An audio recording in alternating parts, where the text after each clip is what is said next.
Il existe 6 différents degrés au voyage. De nombreux voyageurs expérimentent chaque jour les 5 premiers, mais peu d'entre eux ont effleuré le 6e.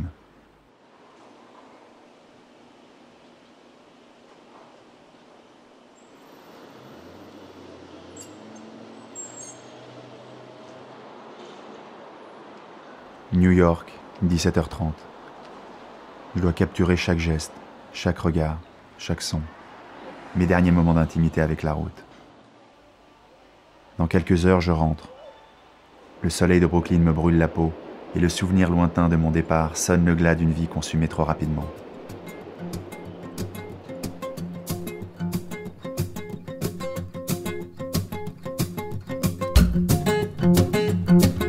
Lorsque l'ennui prend une place trop importante dans le quotidien, la vie en devient épuisante. La mienne, réglée comme un métronome, n'avait plus rien d'exaltant. Cela faisait plusieurs années que je rêvais de partir sur la route, mais rien n'y faisait. Je m'embourbais dans le rythme effréné de la capitale, jusqu'au jour où j'ai rencontré Greg.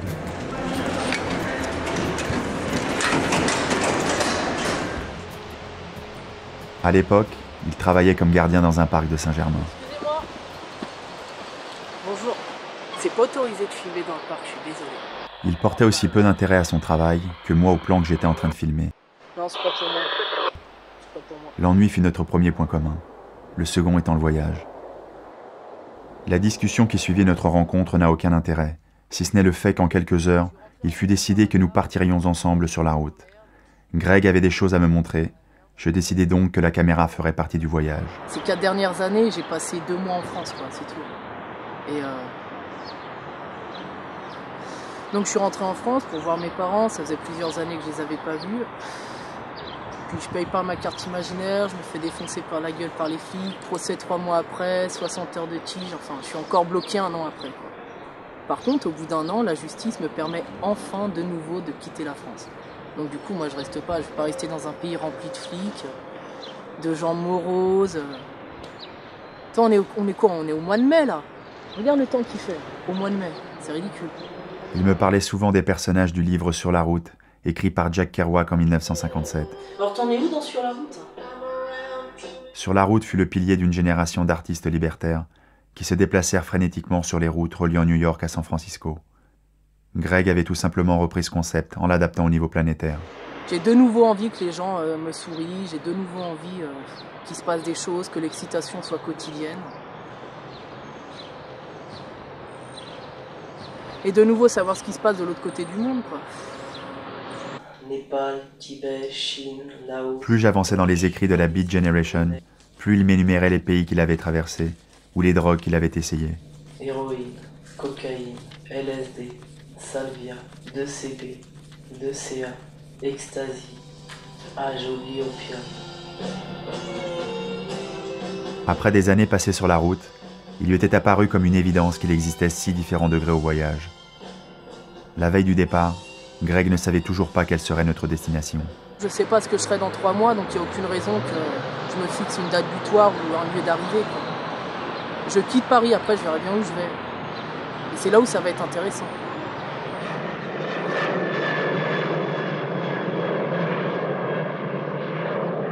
Le départ est la concrétisation d'un rêve intime, qu'une vie meilleure existe dans des ailleurs oubliés par la majorité des gens. C'est une étape aussi courte dans sa réalisation qu'elle est longue dans sa rêverie. Lorsque l'action est engagée, ni départ ni arrivée n'existe déjà plus. Seul existe le pas d'après succédant au pas d'avant. Tout n'est qu'illusion, et le spectacle commence. C'est toujours comme ça, les premiers instants d'un voyage, tu te replonges dans le bain et tout apparaît naturel. Comme une montée de LSD, c'est calme, c'est normal.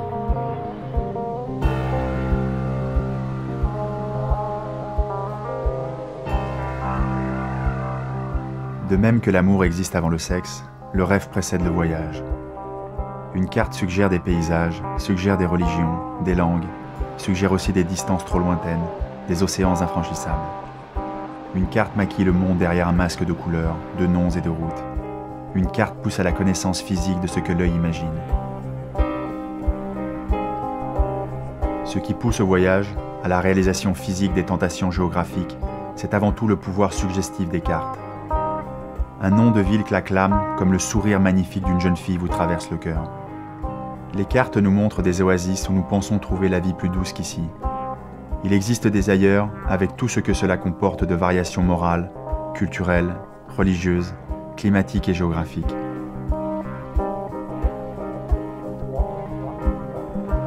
Pour le sédentaire, un horizon est un mur. Pour le nomade, c'est une direction. Le sédentaire regarde et connaît les cartes. Le nomade les vit et les comprend. Un voyageur se déplace en fonction des sourires, des aventures, des profits envisagés là-bas, manquant ici. Il n'a que faire que les déserts où les mers coupent son chemin, il ira.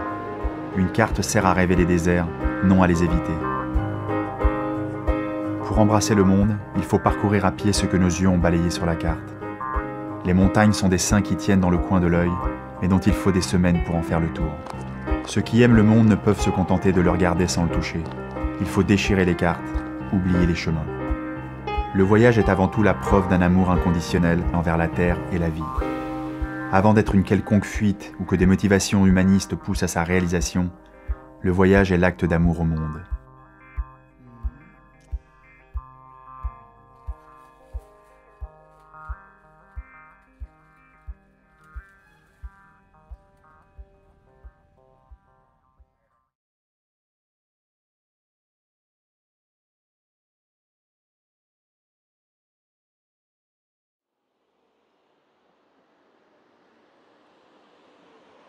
Varsovie fut notre première destination, tout simplement car ce fut le point de départ le moins cher. Le premier pas effectué, les règles avaient déjà changé. La route appartient à un espace-temps inexistant dans le quotidien. Le métronome ne battant plus la mesure, tout devenait enfin possible. Les premiers jours furent merveilleux, emplis de l'excitation d'un renouveau permanent. Les premiers jours sont toujours excitants. L'adrénaline du départ, de nouveaux paysages, de nouvelles villes, de nouvelles saveurs. Enfin, je me permettais de goûter l'eau d'un fleuve tumultueux qui guidait nos pas dans un sens comme dans l'autre, sans autre logique que celle du courant et des filles. On bouge, on est dans l'excitation, putain, on bouge tout simplement quoi. Disillusion broken but your memories intact. Well, it's running through your head like an explosion. And the smiles on all the faces of the children in the park are just a momentary loss of inhibition. Or you try to keep it all intact with bubblegum and twine. Well, it's bound to make a mess along the sidewalk. And a sticky wish is weaseled in the corner of your brain. Now it's time to let the weasel talk again. Train hongrois, midi 15. Nous sommes déjà partis depuis plusieurs semaines. Le rythme est fou. La moitié du temps à découvrir de nouvelles villes, l'autre moitié dans les trains, les bus ou en train de marcher sac au dos. Mon sac me fait d'ailleurs atrocement mal. Mais à chaque moment de souffrance physique, s'ensuit un moment de plaisir intense. Greg, lui, n'a pas l'air d'en souffrir. Il est dans son élément. Plus les jours passent, plus je sens l'excitation de la route l'envahir.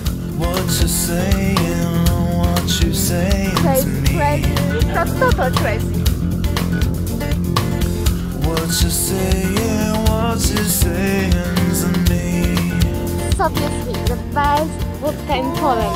What you saying to me?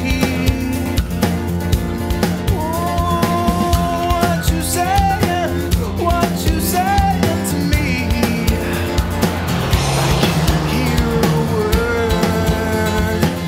I can't hear a word. I can't hear a word. I can't hear a word.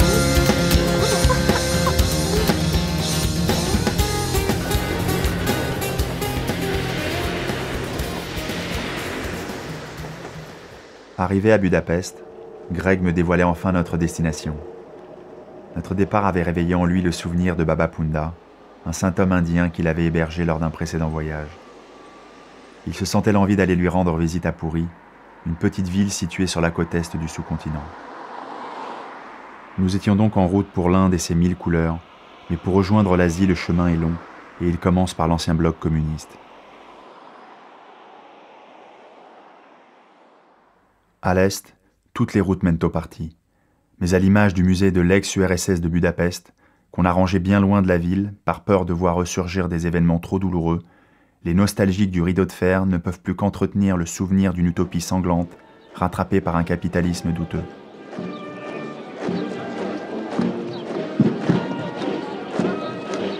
Et même si les bottes militaires ont laissé place aux espadrilles, il plane encore sur ces routes une histoire bien trop lourde à porter pour deux voyageurs en quête d'excitation. Mais de cette douleur est née une denrée qui, dit-on, adoucit le cœur des âmes en peine. Perdurant à travers les siècles, résistant aux multiples guerres, bravant le nazisme, le communisme et les folies à venir, une denrée si claire qu'en s'y noyant, le voyageur peut y percevoir les larmes coulées des peuples meurtris. L'unité culturelle des pays de l'Est repose sur 3 choses. La vodka,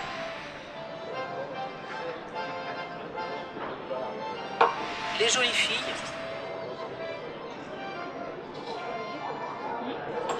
et les ladas.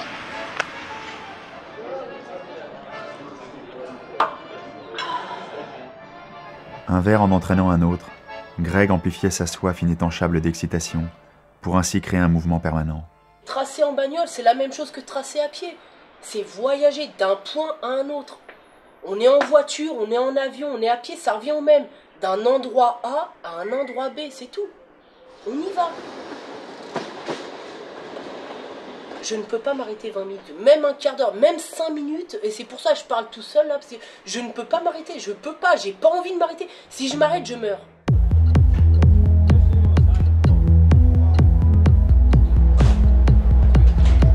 Par-delà les paramètres de temps, d'argent et de goût, un voyageur choisira toujours l'option la plus enrichissante humainement.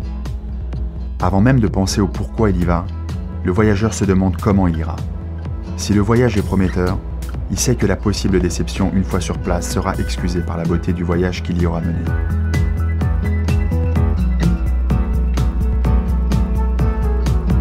Trajet et destination, transport ou séjour sont deux parts égales d'une même richesse.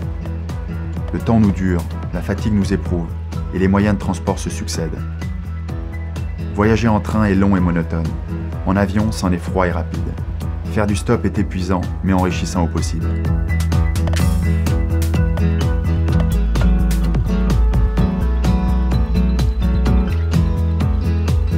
La routine, implacable, appartient au monde de tous les jours. Celui qui commence aujourd'hui pour recommencer demain.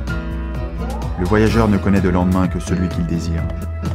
Il vient d'ailleurs, on ne l'a jamais vu et on ne le reverra pas. Le voyageur est un symbole de la conscience qui passe, comme le voyage est une religion qui n'admet comme seule vérité que les 4 points cardinaux.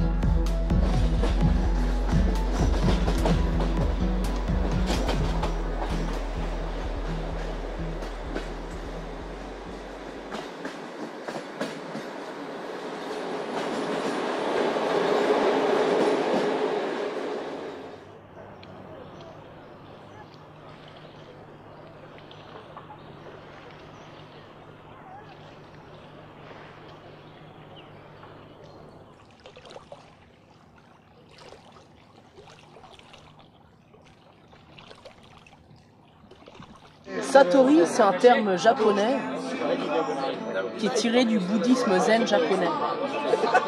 Et il a été popularisé par Jack Kerouac qui en a fait un livre, Satori à Paris. Plage croate, 22h30. Voilà plusieurs jours que nous marchons au paradis. Être sur la route est une chose, en prendre conscience en est une autre. Je dis toujours, j'ai jamais été aussi, c'est le meilleur truc de ma vie, sur la vie de ma mère, ceci, cela. Mais c'est vrai, c'est vrai. Pourquoi je suis encore en vie en face de toi? Parce que j'ai l'impression que je tripe. Parce qu'on peut encore triper plus que je n'ai jamais tripé, quoi. Et honnêtement, j'ai jamais été dans un endroit aussi beau. Jamais.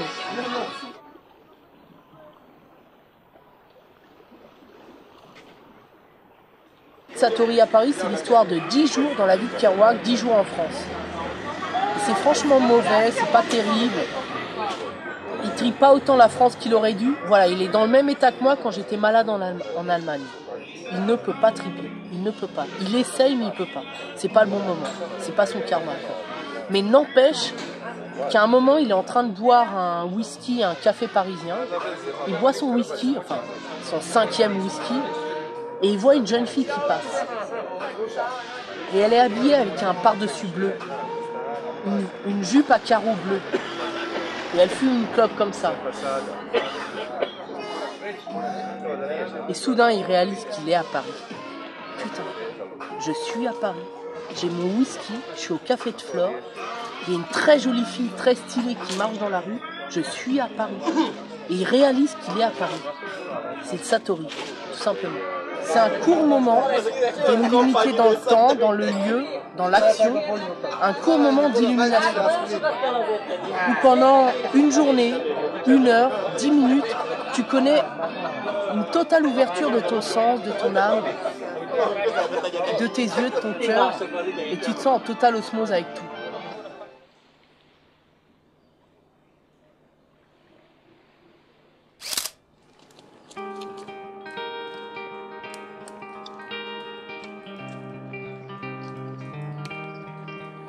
Alors que mes paupières lourdes des kilomètres parcourus peinent à rester ouvertes, la douceur des étoiles transforme mon concept de liberté en réalité nocturne.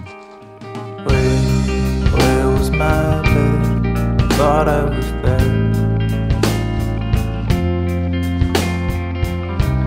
Swear that I didn't come sit in this chair. Here I am, I guess that's fine. It's only something 49. I'll sleep it off tomorrow if I can. Mais à peine mon Satori capturé, comme une bête étrange, le sommeil m'embarque vers l'aube d'une nouvelle vie. Donc demain on se fait Titograd. Après Titograd, on rentre au Kosovo. On va à Pristina. Pristina, voir si ça rock'n'roll bombe. Armé d'une voiture de location croate, il était temps d'aller à la rencontre de ces pays naissants qui n'en formaient qu'un seul il y a encore quelques années.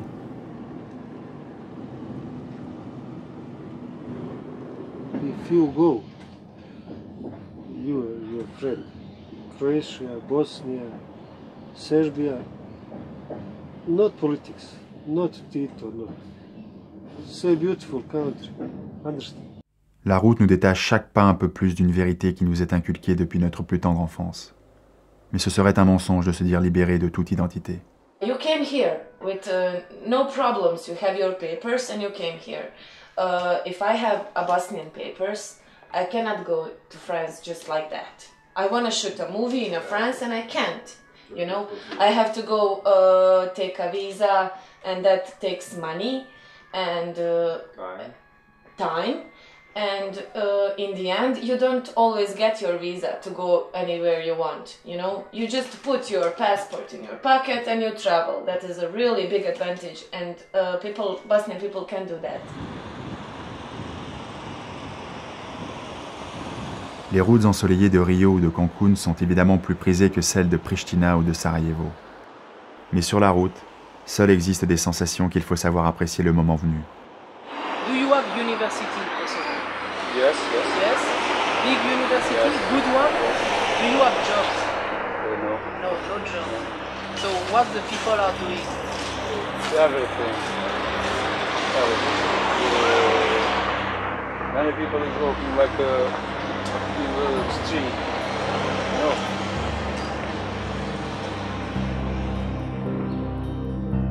Et lorsque les bâtiments s'expriment plus que les hommes, il faut savoir plonger dans cette plaie béante, avec une lame chauffée à blanc, jusqu'à toucher la douleur de l'âme et en ressortir forgé comme le fer.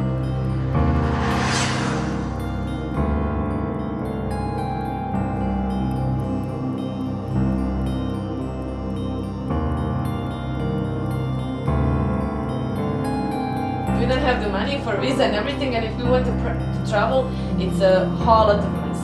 And imagine that you're like in a cave.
if you want to speak about the politics, then you will have to stop this interview. I don't like politics.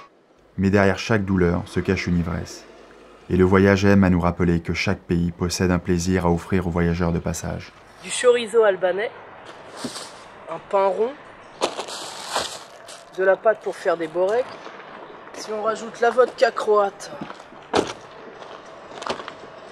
et la bière du Monténégro, ça fait un joli dîner yougoslave. Belgrade, 14h10. Invité à passer la soirée dans une famille serbe, je compte bien profiter de nos dernières heures dans les Balkans. L'essence commence à nous coûter cher, et il est désormais temps de quitter l'Europe. Now I must make war for my country, yeah? And then war in Kosovo. Strong, very strong. No, a little. Belgrade, minuit 30. Notre repas en terre serbe s'est légèrement prolongé. Un verre en entraînant un autre, je sais maintenant que la communion autour de l'alcool et des femmes est universelle.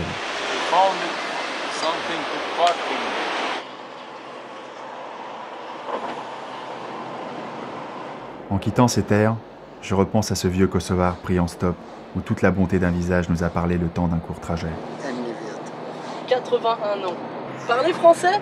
Non, parle français albanais. Kosovo, beau. Beau, beau. Kosovo, sympathique. Sympathique, république. République, oui, république, Kosovo, république. Français, république. Novo, république. République. England, no république. England, monarchie. Je repense à ce foyer serbe duquel nous sommes repartis les poches pleines de cadeaux. Je pense à ces Bosniens et à ces Croates qui nous ont offert leur hospitalité. Chacun décide de partir ou non, mais l'absence de choix est le pire cauchemar pour qui connaît les sensations que procure la route.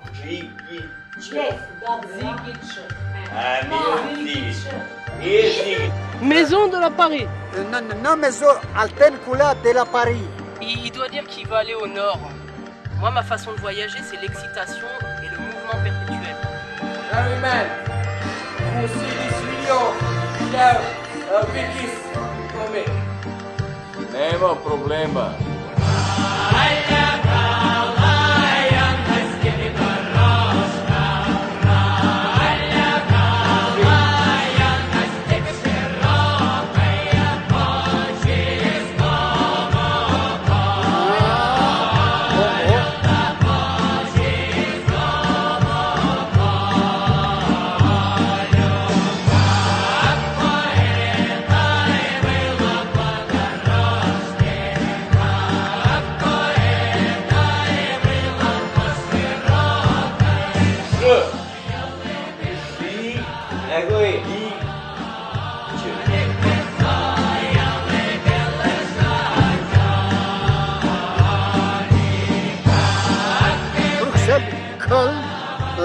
Frankfurt, Nürnberg, Vienne, Budapest, Belgrade, Pristina.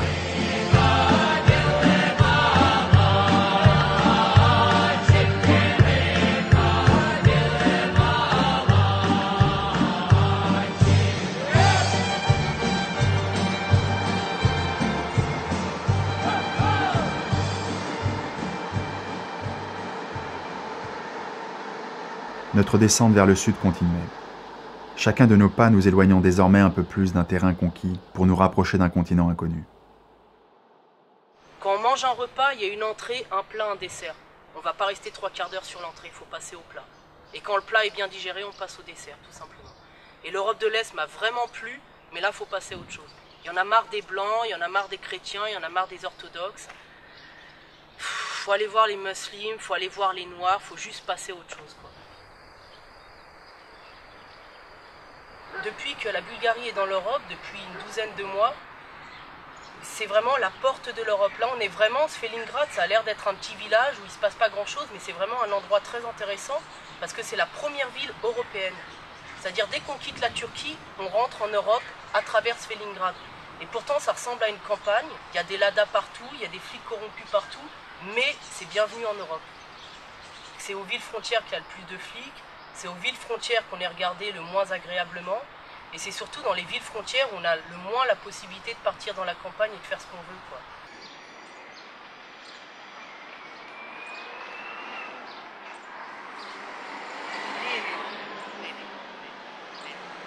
Thank you. 35 €, il est fou le mec. On va aller du côté turc, on change la monnaie et ensuite on prend un taxi. Allez hop. Après l'argent utilisé dans les Balkans, il nous était nécessaire de restreindre les dépenses inutiles. Et si les taxis coûtent trop cher, l'autostop restera toujours gratuit.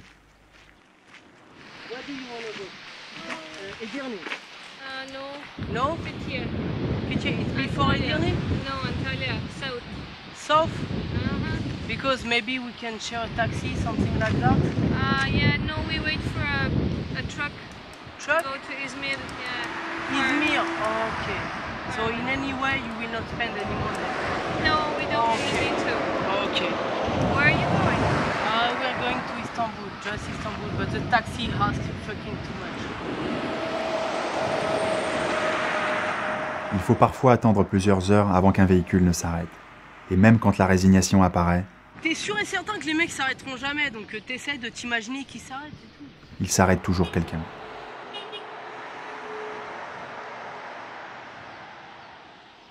Istanbul, 17 h. Pour la première fois depuis notre départ, le chemin que nous devons emprunter nous est inaccessible. Impossible d'entrer en Iran avec la caméra et les bandes vidéo. Démuni d'une carte de presse, il m'est impossible d'accéder au visa de journaliste. Et avec un visa touristique, au moindre contrôle, je risque la confiscation de mon matériel, une accusation d'espionnage et des années de prison offertes avec. Nous sommes tout bonnement bloqués en Turquie. Je repense à la Croatie déjà si lointaine et entends les phrases de grec tourner en boucle dans ma tête. On n'a pas besoin de route pour marcher. On a besoin d'un espace, d'un endroit. S'il y a un mur, s'il y a une frontière, s'il y a des flics en train de charger, c'est mort, il n'y aura pas moyen de s'enfuir. Mais s'il y a un champ, s'il y a un horizon, ça va, on trace la route, on s'en fout. Istanbul, 22 h. Nos nouvelles rencontres ne font qu'amplifier ma frustration de ne plus pouvoir suivre un chemin sur lequel tant de secrets restent à être dévoilés. En voyage, tu sais, tu vas rencontrer les gens quelques semaines, puis après ils rentrent. Parce qu'il y a peu de gens qui partent voyager beaucoup de temps. Moi, je me suis jamais laissé prendre par le système de la vie sociale en France. Trop ingrat, trop d'emprise sur la vie, quoi. Surtout à notre époque. Au début, quand j'ai commencé à partir, je me suis aperçu qu'il y avait autre chose. Il y a autre chose. Mais tu peux difficilement faire ça avec femme et enfant, c'est pas possible. C'est un choix. Un choix difficile, hein. Ouais. Et puis après, c'est une perdition. Parce que tu sais que t'as 50 ans, là je vois, je me donne encore, je sais pas, peut-être 20 ans à tout casser, quoi. Je serais usé, je commence à être usé, déjà j'ai du mal à marcher, tout ça, tu vois. Le doute naissant, je décidai de ne plus penser à rien et de me fondre au milieu des nombreux Européens venus profiter du soleil du Bosphore. Mais au regard de ces touristes croisés sur notre route, se sentant dérangés par notre saleté devenue apparente, je compris que nous devions quitter les vacanciers pour plonger bien plus profondément dans les abîmes du voyage.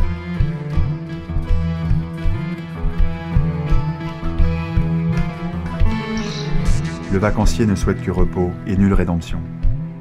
Le vacancier est un religieux du voyage, mais non pratiquant et donc non croyant.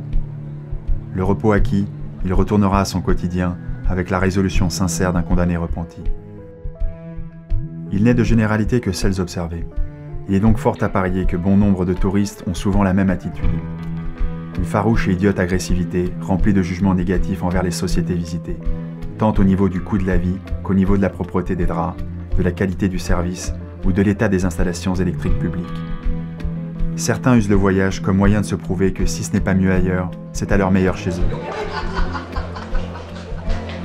A l'inverse, certains voyageurs se croient devenir sages et justes en parcourant des cultures auxquelles ils donnent une signification que seuls pourraient comprendre. D'autres ne peuvent voyager, ne veulent pas ou n'osent pas. La misère et la maladie peuvent empêcher le voyage, tout comme le racisme ou la peur irraisonnée de l'inconnu. Le voyageur se donne donc pour mission de raconter aux autres ce qu'ils n'ont pas vu. Il raconte l'Angleterre aux Indiens et le Rajasthan dans les pubs de Londres. Le voyageur n'a pas à interpréter, mais toujours à décrire. Observateur puis ambassadeur simple des autres facettes du monde, il est le pinceau tenu par la main d'un artiste inconnu.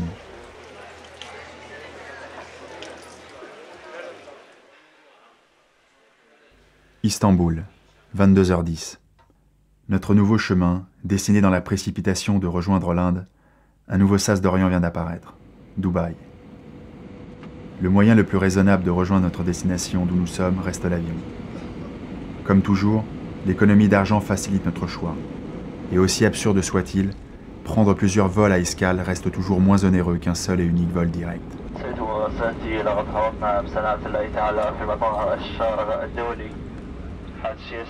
Pour de nombreux voyageurs, une escale, comme la parenthèse d'une phrase, peut rapidement être désagréable. Les contraintes de temps propres à la vie en société refont surface pour un court instant. Mais un œil différent peut y voir là l'opportunité de goûter les saveurs d'un monde duquel le voyageur tente à s'éloigner, et de motiver encore plus sa descente dans l'abîme afin de s'en séparer définitivement.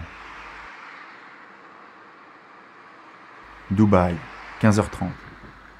Cette ville restera un souvenir impérissable pour deux raisons. Sa chaleur, le thermomètre extérieur indique 53 degrés, et ses constructions à perte de vue. Symbole de la folie d'un début de siècle à la recherche d'une croissance éternelle, cette ville me donne le vertige.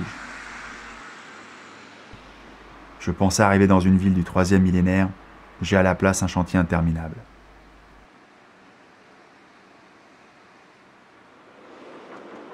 Dubaï, 17h30. Si je n'avais pas de doute sur la puissance médiatique du football, je suis tout de même étonné à chaque fois que nous dévoilons notre nationalité, d'entendre la même phrase dans la bouche d'un Kosovar pris en stop des semaines auparavant, et dans la bouche d'ouvriers indiens rencontrés sur un parking de Dubaï.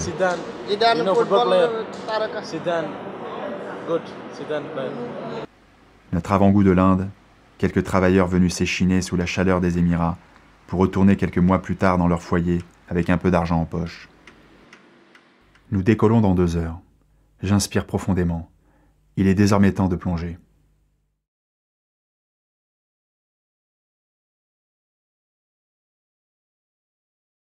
La première fois que j'étais en Inde, c'était le temps comme le chien, il renifle. Il s'en va. Je suis venue, j'ai reniflé l'Inde et j'ai senti qu'il y avait ma femelle. Et je suis partie.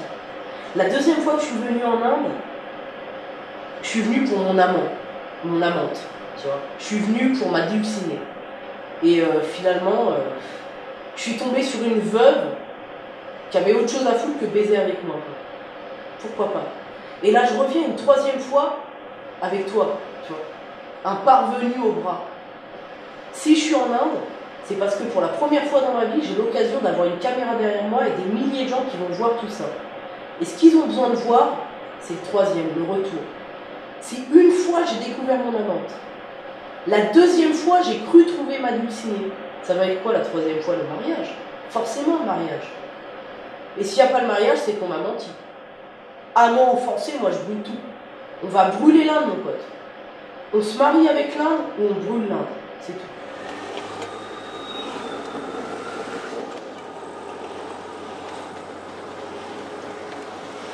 Greg avait insisté pour qu'on arrive par le sud, afin de permettre à nos pieds, devenus sales et meurtris, d'entrer en douceur dans les tréfonds d'un pays qui ne révèle ses secrets qu'à ceux qui savent attendre sans rien demander.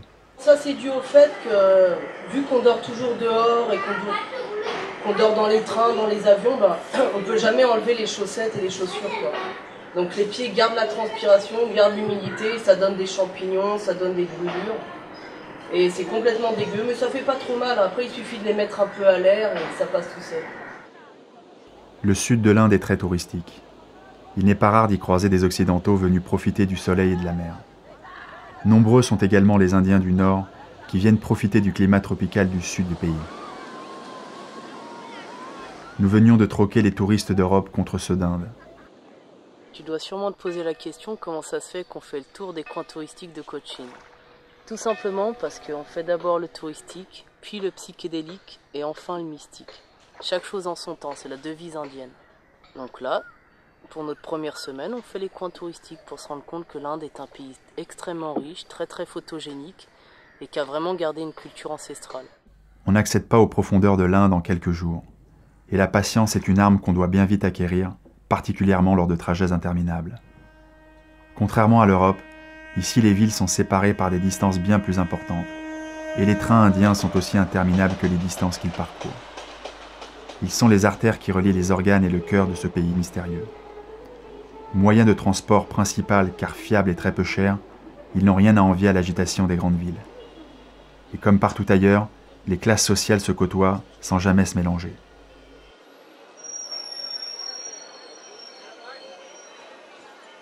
Des 5 différentes classes, nous choisissions la dernière. Non pas pour se sentir plus proche des pauvres, mais pour une raison économique simple. Qui refuserait de payer 2 € contre 800 km de rails bordés de paysages tous plus fabuleux les uns que les autres? Contrairement aux autres wagons, ici les réservations n'existent pas, et les premiers arrivés sont les premiers servis. Si par malheur vous arrivez dans les derniers, il vous restera le marchepied et la porte des toilettes comme seul confort pendant 24 ou 48 heures, jusqu'à ce qu'une place se libère.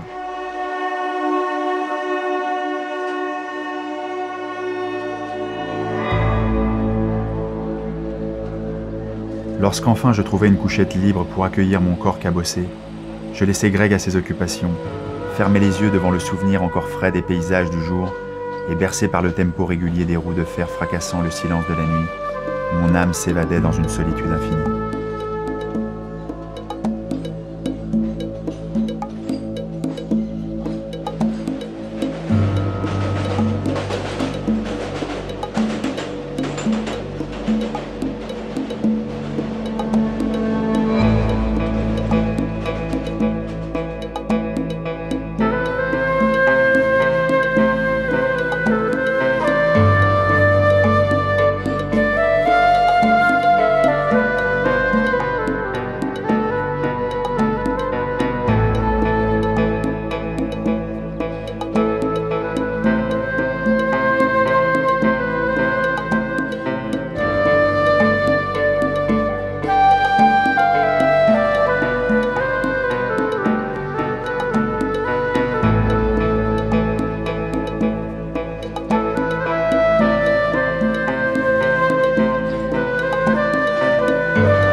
Train indien, 2h30. J'ai dormi trop longtemps, et Greg, trop occupé à offrir des verres de vodka à de jeunes indiens de la classe moyenne, n'a pas vu le temps passer. On vient d'arriver en Inde, à Trivandrum. On a acheté une bonne bouteille de vodka au duty free shop pour nous rappeler la Pologne. This is my glass. Nous venons de manquer Mangalore, notre gare de destination. Nous voyageons désormais sans ticket. This is Abby from India. This is Ashu from India. This is Anas from Kochi. So I'm scared because I have no ticket to go to Goa. So relax, man, relax. Don't worry about that. I'll manage it because you are my friend. You don't worry about that. We don't care about the money because we don't have lots of money because we have students. Because I'm the guy like that. I don't have any past, any future. I don't have any future, any past. I'm enjoying myself. That's great. Wednesday there is some, actually they're playing some trance music over there. Wednesday? Yeah, Wednesday, trance, yeah, trance. Trance, because there is, ladies is also free in Wednesday, because that's the day for ladies. Okay. So I have no ticket, no problem. No problem. If your teacher is coming, because you are a foreigner, you are international passenger, you don't worry about that. You just give the 200 rupees and these things you give it. You don't relax. Don't worry. In our family, like my father, my mother is always like Orthodox family. I don't like that. And why you cannot travel? What they say? Because because I didn't get any time to travel in already. If I might get the cabin crew in Kuwait Airways, I'll join race over there. I'll manage. Don't worry about that. गाड़ी के अंदर penalty बन के देना पड़ेगा. Penalty. So sir, you just make the 500 or something, please sir. Please sir, please. पैसा कम मच्छी मार्केट नहीं है, फिश मार्केट नहीं है. I know that sir. ये fish market नहीं है sir. Please sir, this is a request sir. We are requesting you. आप क्या रिश्ता? आपका कंफर्म टिकट है ना? आप अभी तो ऐसे बैठे हो, पैसा नहीं तो मैं स्टेशन के उतर सर. 358 पर रेट है. No, sorry, really sorry. 230 rupees ആയിട്ടുണ്ട്. ഇനി Mangalore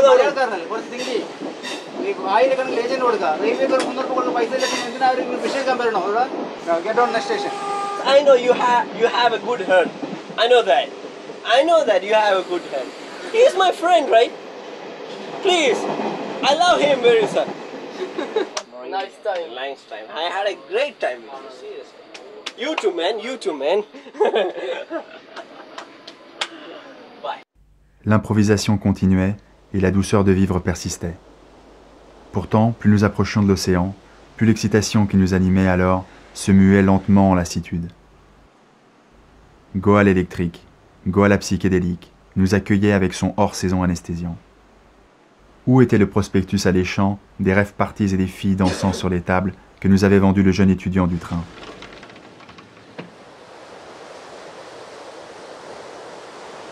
Sur la route, l'ennui se doit d'être apprivoisé avant qu'il ne vous ronge de l'intérieur. Il n'y a pas pire supplice que de s'ennuyer autant à l'autre bout du monde que dans son appartement parisien. Cet ennui peut remettre en question des milliers de kilomètres parcourus et faire sombrer dans l'oubli tous ces moments de bonheur volés appartenant déjà à un passé lointain. Goa, 6 heures. Quelle ironie. J'ai hâte de pouvoir définitivement quitter les plages d'Inde les plus prisées par les divers tours opérateurs et autres agences touristiques de la planète. Il faut avoir beaucoup de respect pour les touristes qui s'engagent dans des tours organisés. Il n'est évident pour personne de se déplacer sur un continent méconnu, où pullulent pourtant les randonneurs qui se donnent parfois un mal louable pour voir du pays. Il s'agit de motivation ayant trait à la réalisation des rêves les plus anciens, ceux d'aller au bout du monde, dans le désert ou au sommet des montagnes.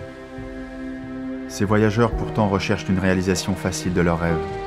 Ils aliènent une part de leur liberté en mettant leur voyage entre des mains plus expertes. On ne trouve qu'en soi l'électricité des rêves que l'on se dit vouloir réaliser. Se perdre entre loups est une chose, se perdre seul en est une autre. L'une est dure, l'autre est salvatrice.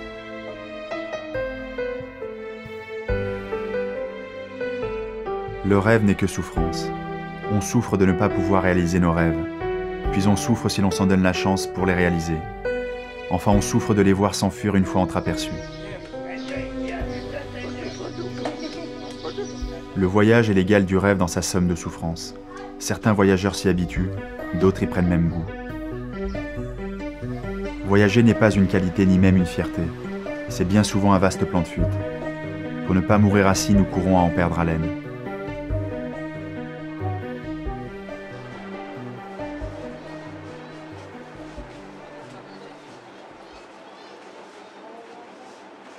J'avais pour crainte le nouveau trajet en train qui nous attendait. Mais le hasard n'existe pas. Le voyageur ne passe jamais inaperçu, et ses yeux fatigués mais emplis d'un étrange bonheur attisent la curiosité de ceux qui croisent son regard. Il n'est donc pas rare qu'il se fasse inviter au sein d'une famille indienne, qui lui ouvre les portes de la classe supérieure et lui offre alors un voyage bien plus confortable. My name is Deepak Soni. And my name is Komal Soni. Shiv Shankar Soni. My name is Pooja. My name is Sanelata.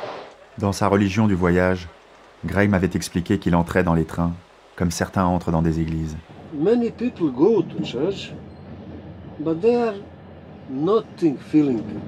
I don't must go to church. I know that God is all around. Dans un pays où chaque Indien revendique son appartenance religieuse, nous étions face à l'exception qui confirme la règle. You believe in destiny, but not God. I don't know. God is too hard for me. It's too complex to understand. It's too far away of me. बहुत difficult है भगवान को समझना. We have asked all the Indians this question, but no one was able to give that answer. That who is the real controller?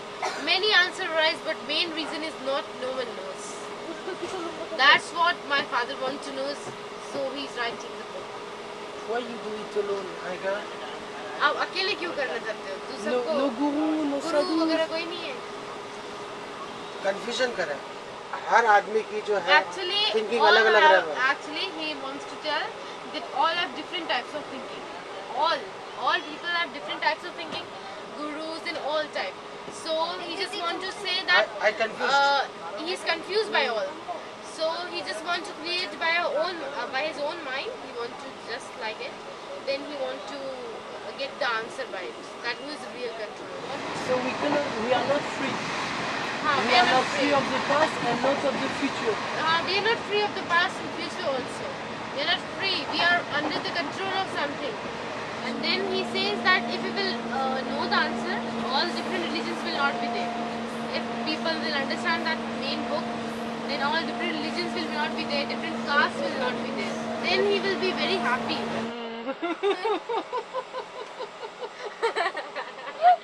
Notre rythme de voyage restait constant. Après l'échauffement que constitua l'Europe, l'Inde ne me faisait plus peur, et j'avalais les paysages tous plus magnifiques les uns que les autres, suivant Greg, toujours ivre de me montrer la beauté d'un pays contrasté. Seule la nourriture entièrement végétarienne me semblait peu variée, mais toujours aussi agréable à engloutir. Mumbai, anciennement Bombay, marque la frontière virtuelle qui sépare l'Inde dite du Sud de celle dite du Nord. Comme un enfant apprend à marcher, j'entrais en contact avec la véritable agitation indienne et la pauvreté apparente.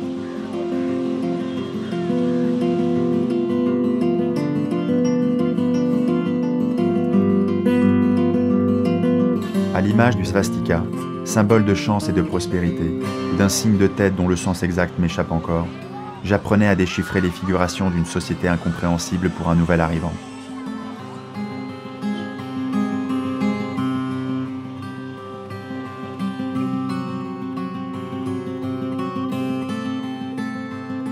Du Maharashtra au Rajasthan, en passant par le Gujarat, toute la poésie de l'Inde me transperçait, au fur et à mesure que l'horizon s'approchait de nos regards éblouis, pour mieux s'éloigner de nouveau.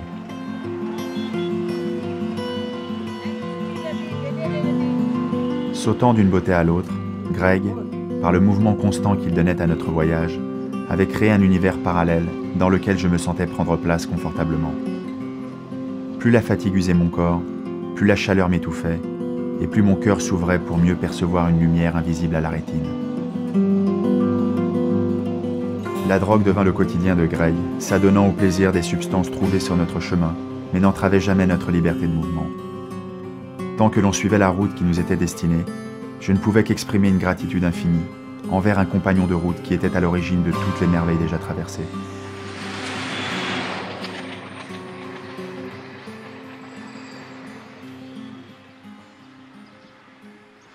So there was a bang shop we had, which is bang, say marijuana, it's cannabis, but it's the cannabis, the leaf and flower mix, we call it bang.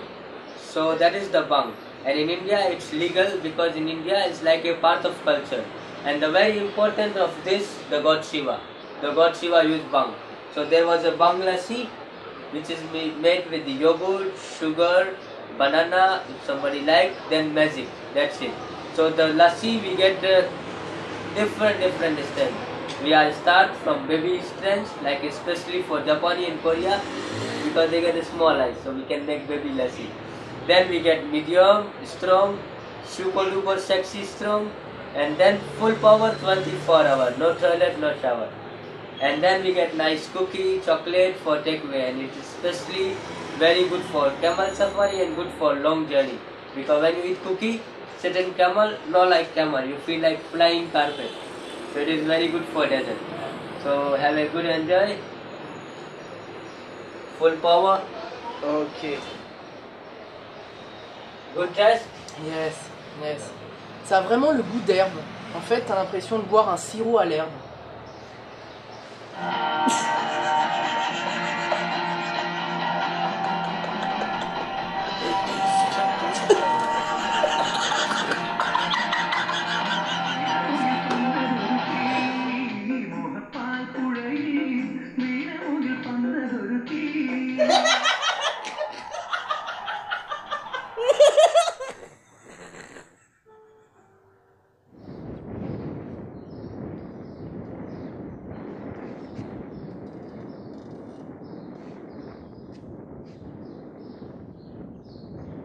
Jaisalmer, 14 heures.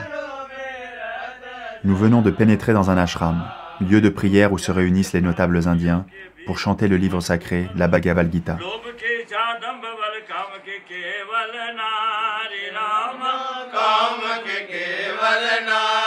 Il est clair que nous ne sommes pas à notre place ici, et pourtant nous sommes exactement là où nous devons être. Le voyageur, où qu'il se trouve, est un invité, et s'il se refuse à être l'éternel étranger, son voyage sombrera dans l'absurdité et la remise en question permanente.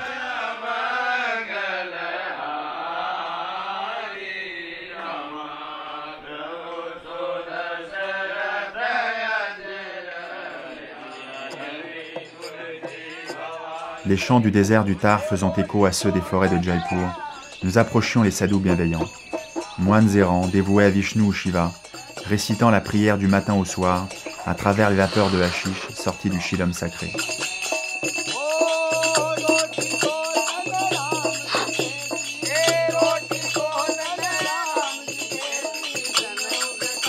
Je sentais le cœur du sous-continent battre entre mes mains. Une overdose de bien-être coulait dans mes veines.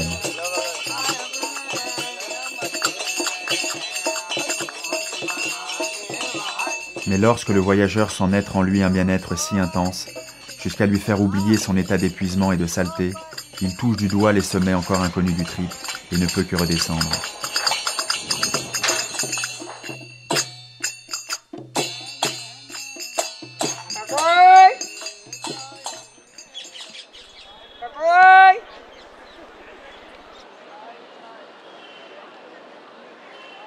Delhi, avec ses plus de 15 millions d'habitants, est le centre nerveux de l'Inde. Carrefour de population des multiples territoires du sous-continent, l'agitation y est si intense qu'elle peut faire peur. Le flux incessant des voyageurs de transit y est étourdissant. Delhi, c'est gros. C'est la ville, c'est immense, c'est ultra peuplé et c'est le bordel de l'Inde. Aucune loi, tout le monde fait ce qu'il veut. Enfin, t'as l'impression comme ça que c'est tout un bordel, mais que ça fonctionne. Mais que voilà quoi, toi t'es pris dans un engrenage et tu fais que, tu vois, te faire embrouiller par la machine, tu vois, broyer, retourner dans tous les sens, et que t'as peu, tu vois, la notion, et tu vois, tu peux pas prendre vraiment partie des situations quoi. Mais tu sais pourquoi Delhi a la réputation d'être une des villes les mal famées d'Inde et une des plus désagréables? Parce qu'il y a encore une centaine d'années, c'était un village. Et quand les Britanniques sont arrivés, ils ont décidé de ce village faire une capitale du nord de l'Inde. Parce qu'il y avait Lucknow, qui était très musulmane, Bombay, très musulmane, et ils ne voulaient pas donner à Lucknow ou à Bombay le pouvoir politique. Et depuis que les Anglais ont fait de Delhi la capitale économique, tous les réfugiés, les Népalais, les Rajputs, les Gujaras, les Cachemiris, tout le monde vient, et la religion hindoue, c'est connaître ta place et respecte-la. Et ceux qui sont là-bas, ils connaissent plus.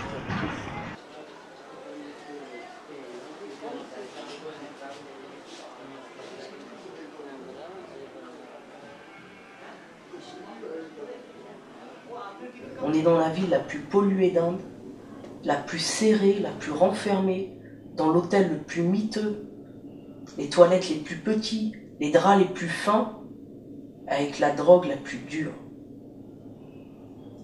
Et c'est dans ce sens-là où j'ai l'impression d'aller au fond des choses. One of the questions I like to ask people I meet nowadays, Hassan, what is your certainty in life?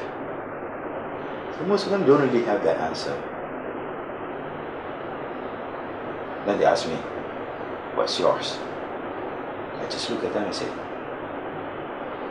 that God exists is my one and only certainty in life.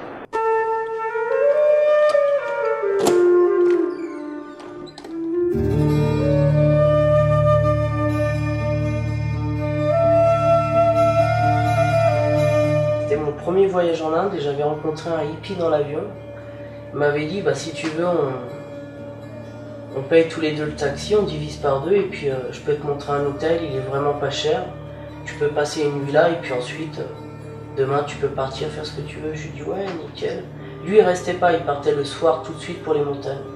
Il m'a emmené dans cet hôtel, dans une des chambres qu'il y a autour et j'ai tout de suite été saisi quoi. Je me suis dit waouh, des vraies chambres miteuses, crasseuses, qui coûtent moins d'1 €, peints sur les murs où des milliers de gens sont venus penser à leurs parents, se foutre des picousses dans le bras, tant que le temps passe. Delhi, 3h15. Impossible de fermer l'œil avec cette chaleur. Cette chambre m'étouffe. Chaque nuit qui passe me rapproche des entrailles du monstre. Je crains de sombrer à jamais dans les bras de cette reine maléfique. Delhi m'asphyxie. Il faut que je sorte. Delhi, c'est pas une ville de villégiature. On vient pas à Delhi pour passer 5-6 semaines de rêve. On va dans les montagnes, Manali, on va à Goa, on va à Puri, on fait des tours. Et ceux qui viennent là, c'est ceux qui sont en bout de course.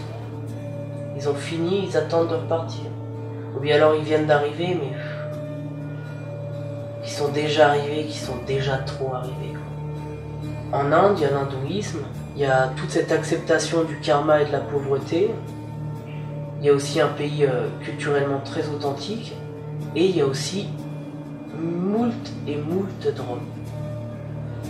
Je mange de la nourriture indienne, je dors dans des hôtels indiens, je parle avec des Indiens, j'aime pas trop parler avec les backpackers. Quand ils ont des choses intéressantes à dire, je les écoute avec plaisir. Mais là, je suis en Inde pour goûter l'Inde. Et l'héroïne fait partie de l'Inde, plus qu'aucun autre pays dans le monde après l'Afghanistan. L'opium fait partie de l'Inde. La reconnaissance que je portais à Greg les jours précédents s'est transformée en haine. Je le hais pour la chaleur. Je le hais pour la saleté et la puanteur qui émanent des canalisations. Je le hais dans cette chambre maudite. Si je viens en Inde, c'est pour rester plus de 8 heures dans la journée dans cette chambre.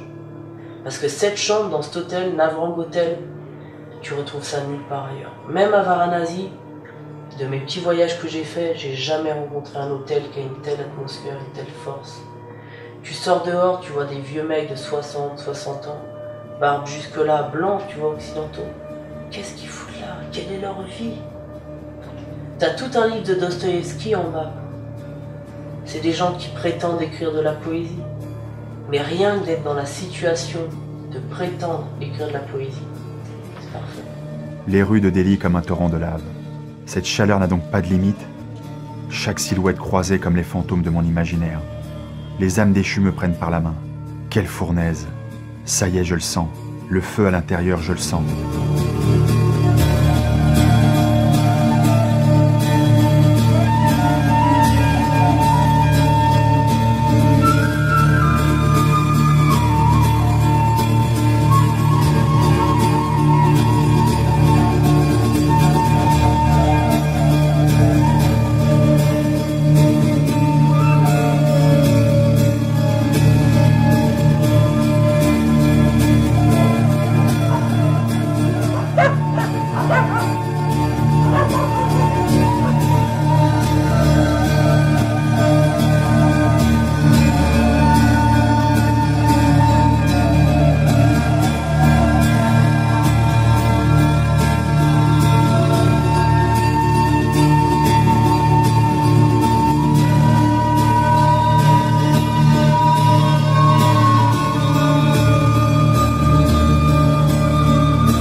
Condition initiale, c'est de courir, c'est d'être toujours sur la route. Et tout ce qui peut nous retenir, que ce soit une femme, que ce soit une drogue, que ce soit de l'argent, un métier, des parents, tout ça, faut le balayer. Faut jamais oublier que notre état initial, c'est d'être sur la route, point barre.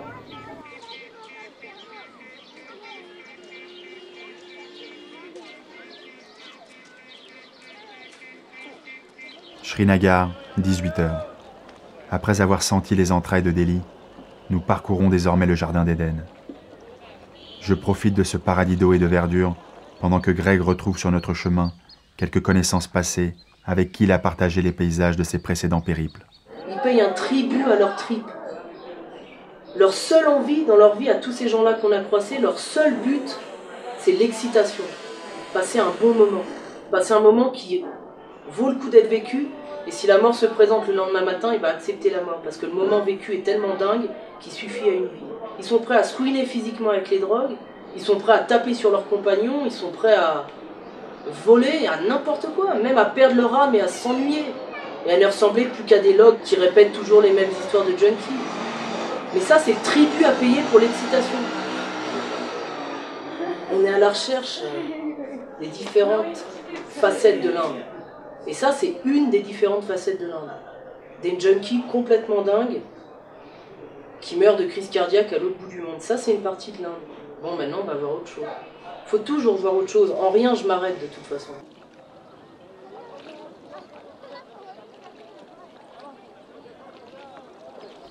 Bien qu'encore loin de Varanasi, notre nouveau départ se fit sous le signe de cette nouvelle destination, dont Greg n'arrêtait plus de me vanter les mérites.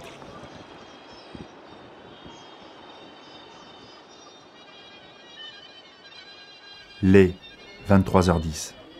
Perché à 3500 mètres, Leh est une petite ville du Ladakh en plein cœur de l'Himalaya. Dans quelques heures, nous parcourrons l'une des routes les plus hautes du monde, celle qui rejoint Leh à Manali. Pour l'instant, le voyage et la liberté alimentent encore et toujours les conversations avec nos nouvelles rencontres. We are totally free of mind, totally free of It's God. amazing.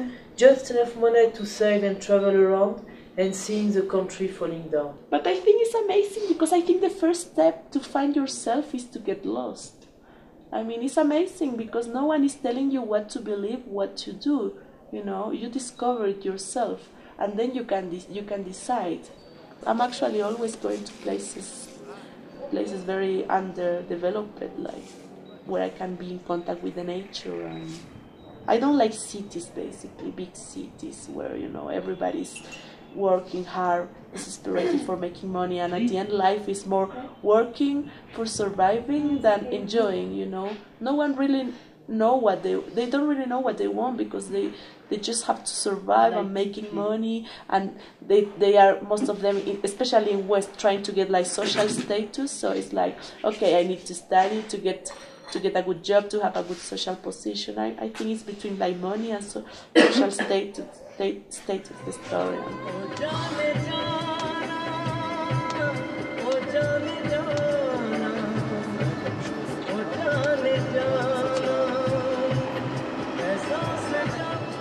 C'est quand tu es dans les montagnes que là vraiment tu comprends qu'il y a des bergers, qu'il y a des gens qui traitent des vaches du matin au soir. Ils font rien d'autre depuis des milliers d'années, ils feront jamais rien d'autre pour les milliers d'années à venir que trimballer les vaches, traire, faire le dalle, couper le bois. Et ça, quand tu es en face de ces gens-là, de ce paysage-là, là tu n'arrives plus du tout à comprendre comment des milliards d'êtres humains, en Chine, aux États-Unis, en Europe, en Inde, dans des factories, des docteurs, des businessmen, n'importe où à Dubaï, comment des gens peuvent travailler. Ils sont sûrs que leur vie, elle est comme ça. Mais s'ils pouvaient savoir qu'il y a des bergers sur Terre, qu'il y a encore des bergers, il y a encore des gens qui vivent en fonction des planètes, qui vivent en fonction de la vie à vivre, et pas de l'argent à ramasser ou de la place à occuper. Et ça, il y a vraiment deux catégories d'êtres humains. Les milliards d'êtres humains qui vivent en société et qui croient que la vie, c'est la société, ce qu'on a à faire dans la société, ce qu'on doit donner à la société, ce qu'on veut trouver dans la société. Et il y a quelques personnes sur Terre, quelques milliers de personnes encore à l'heure d'aujourd'hui, qui sont des bergers et qui vivent dans la montagne. Et ils vivent la montagne. Voilà. Montagne après vallée, torrent après ravin, nous laissions derrière nous les monts enneigés pour rejoindre les vertes vallées et le fleuve vénéré par toute une population. Des sources du Gange de Gangotri, en passant par Rishikesh et Haridwar, nous suivions la déesse mère qui nous mènerait à la ville où tout le monde va.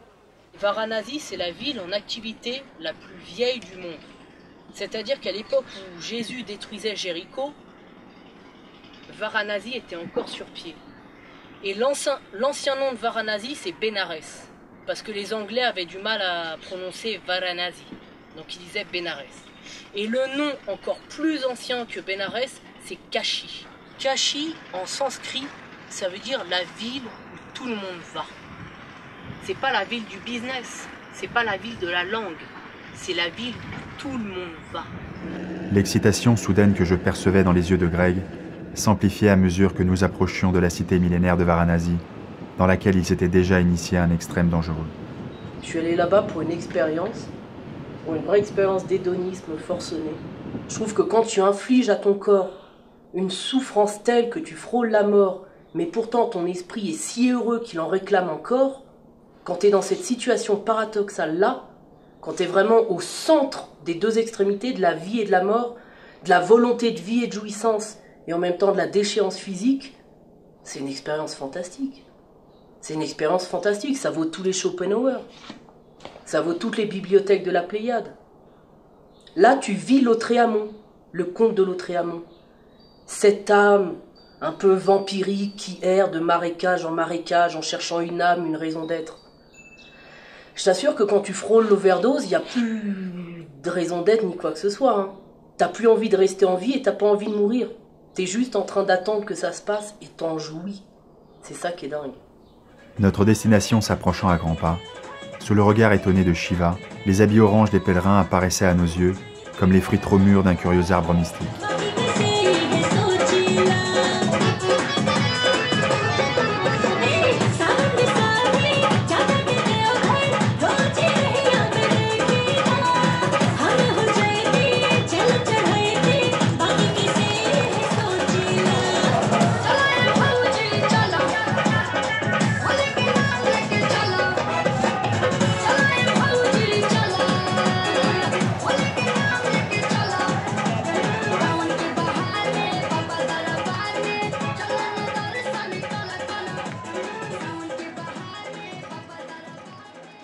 En perpétuel mouvement, Varanasi est au premier abord une ville crasseuse et tout en hauteur. L'histoire s'écoule à travers ses ruelles étroites. Les Ghats qui bordent le Gange font ressurgir un passé millénaire et les bâtisses emplissent les cœurs d'une nostalgie étrange et fascinante. Les hindous des quatre coins du pays se retrouvent à Varanasi pour célébrer l'impermanence du fleuve. Le Gange étant le cœur de toute chose, je longeais les Ghats, croisant les charmeurs de serpents, les sadhus endormis, et les occidentaux pour toujours étrangers dans un monde étrange. J'ai pas rêvé spécialement de l'Inde depuis que je suis gamin, mais j'ai toujours rêvé de bouger, quoi, c'est déjà si tu veux. Et qui dit bouger, dit voir de quelque chose de, tu vois, radicalement différent, quoi. Et puis voilà, quoi. Très vite, t'as un espèce de ras-le-bol quand même, tu vois, de la France. T'as ta carrière, t'as tes études, tes amis, tes soirées, là où tu vis, ta copine, enfin tout est bien déterminé, tu vois, c'est un réseau bien classique, bien quadrillé, tu vois. Et je pense que voilà, quoi, tu vois, à partir d'un certain moment où tu vis comme ça, tu as besoin de changement. Et encore une fois, voilà, c'est pour ça l'Inde, parce que c'est complètement décadré par rapport à la vie, tu vois, en petite boîte, quoi. Disons que pour moi, l'Inde, ça te permet pas de t'élever spirituellement, tu vois, mais plus de t'enfoncer dans tes propres désirs, ta propre folie et tout ça, tu vois. Tu n'as plus aucune notion de réalité, de temps, de culture, bonne culture, fou, normal, malade, sain d'esprit. Tout est mélangé. Et c'est le genre de situation, pour moi, personnellement, que j'ai trouvé qu'en Inde, quoi. Il n'y a plus aucun rapport rationnel, si tu penses en termes d'occidental, quoi. Et c'est pour ça que, tu vois, ça te permet pas de t'élever spirituellement, comme on disait, tu vois, mais vraiment de te renforcer, de te connaître mieux, de savoir où sont tes limites, tu vois. Et le problème, c'est que plus tu vas en Inde, moins t'as de limites aussi.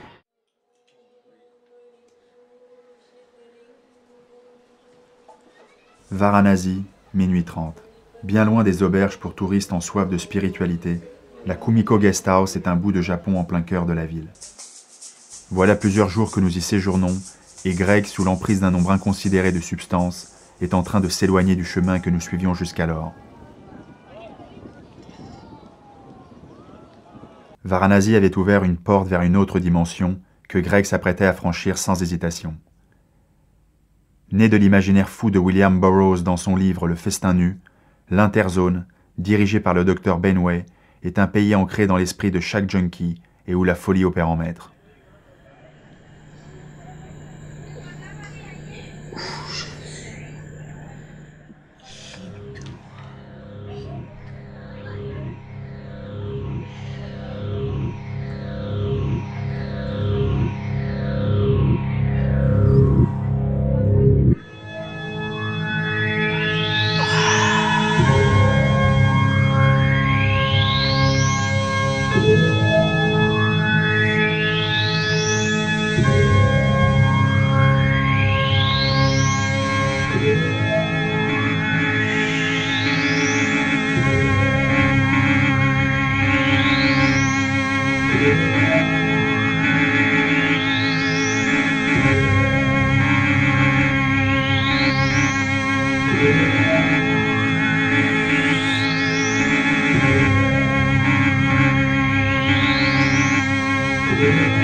voilà purifié. C'est-à-dire que je peux me droguer, je peux tromper ma femme, je peux violer mes enfants. J'ai rééchappé au cirque des réincarnations. Voilà. Non. Non. Varanasi, 15h43. Je l'ai toujours vu s'arrêter, goûter et repartir.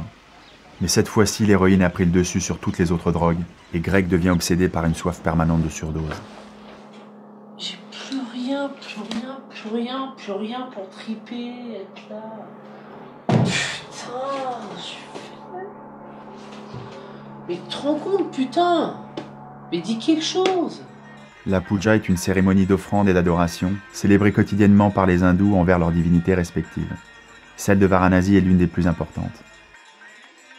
Je regardais Greg embrasser le diable, mais à trop jouer avec la mort, on se brûle la peau. Et le soir venu, la grande puja avait un air de requiem. Ce sac. Et l'interzone est dirigée par le Dr Benway. Dr Benway, c'est un chimiste corrompu qui donne des ordonnances de méthadone. Et c'est un endroit complètement dingue où les junkies font la queue. Et chacun, en fait, personne ne bouge, personne ne mange, personne ne chie. Les êtres vivants n'existent plus. Ils ont leur cerveau relié à Dieu, et Dieu joue de la trance.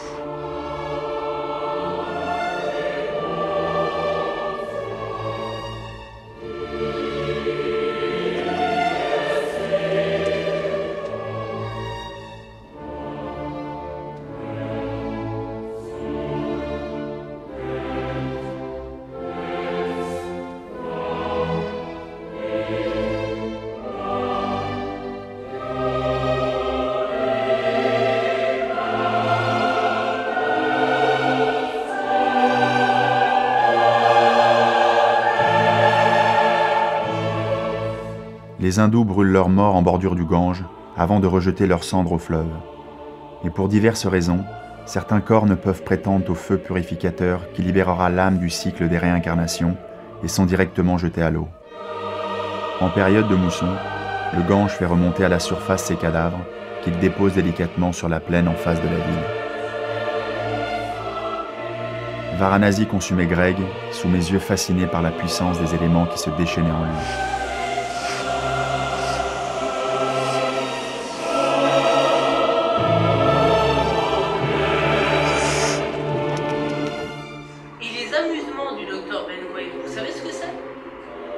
Voir s'enculer des gamins de 11 ans sur des cordes à sauter.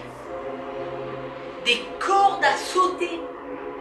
Et des gamins en érection s'enculer sur des cordes à sauter. C'est comme ça que s'amuse le Dr Benway. C'est dingue. J'observais son regard s'éloigner chaque jour un peu plus, et ne pouvant rien pour l'extraire du monde dans lequel il s'était enfermé, mon désespoir s'amplifiait au fur et à mesure que le mouvement de la route s'estompait.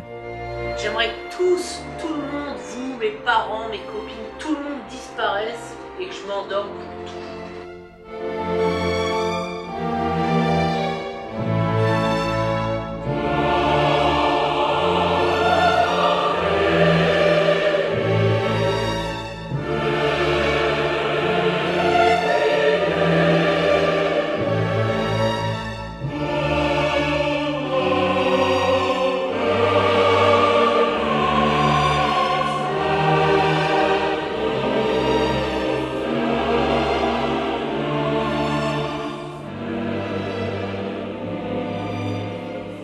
La puissance inconsidérée du voyage répandit alors son souffle salvateur sur l'âme d'un compagnon de route meurtri par l'indifférence du quotidien. Et la culpabilité naissante que j'éprouvais à l'égard de mon impuissance s'effaçait à la pensée même de pouvoir atteindre un jour le degré du voyage qui résonnait en lui.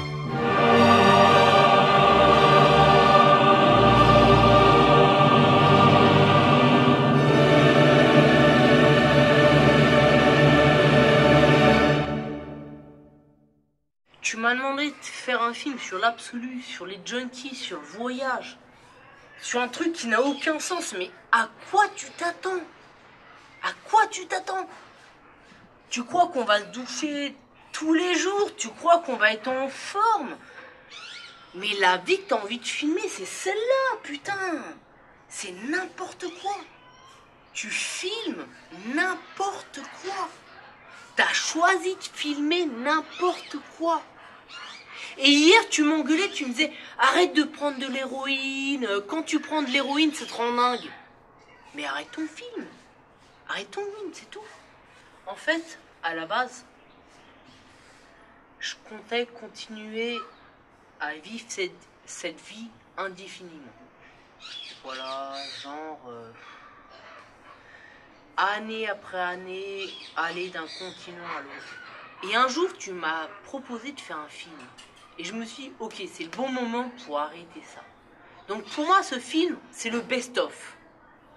On va le plus loin possible et après on s'arrête. Et moi, mon but, c'est pas arrêter mes voyages. Je vais voyager toute ma vie. Mais ce que j'ai envie d'arrêter, c'est avoir peur de demain. J'ai plus envie d'avoir peur de demain. Et c'est toute cette peur qui m'a poussé à voyager. Et si on fait un film et que tu filmes tout ça, je serais délesté d'un poids, quoi. Je serais délesté. Mais moi, honnêtement, je suis tellement heureux de faire un film que j'y mets tout. Et parfois, je vais trop loin. Mais il n'y a pas de juste milieu.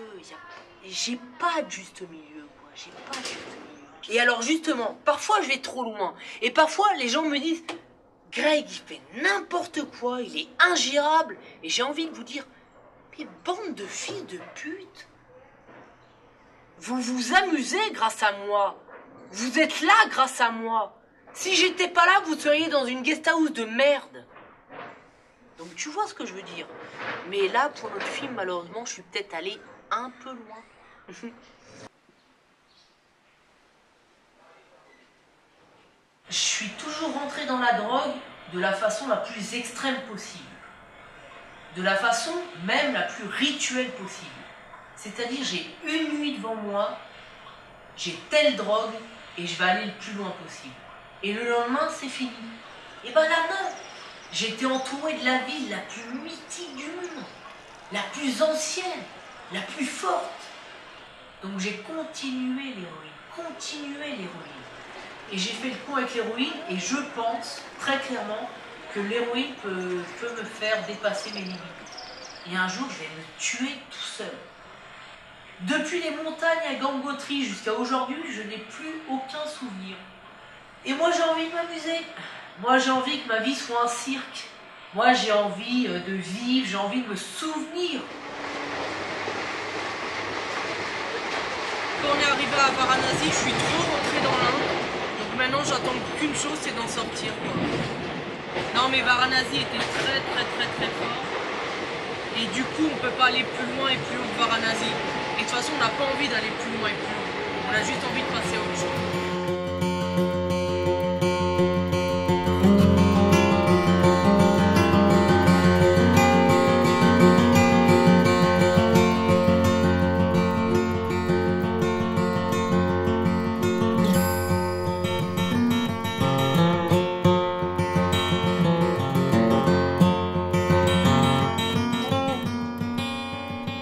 Arrivé à Puri, je rencontrai enfin Baba Punda et aperçus dans ce visage qui priait tous les regards croisés du sous-continent.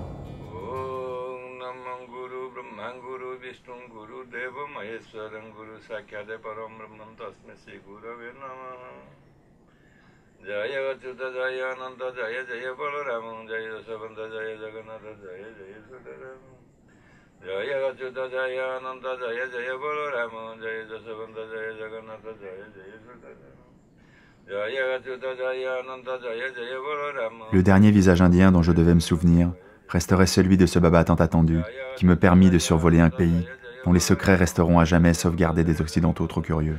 La leçon mystique de l'Inde, elle se voit tous les jours en étant dans la rue, elle ne se voit pas une ou deux journées en parlant avec des pseudo-saint hommes.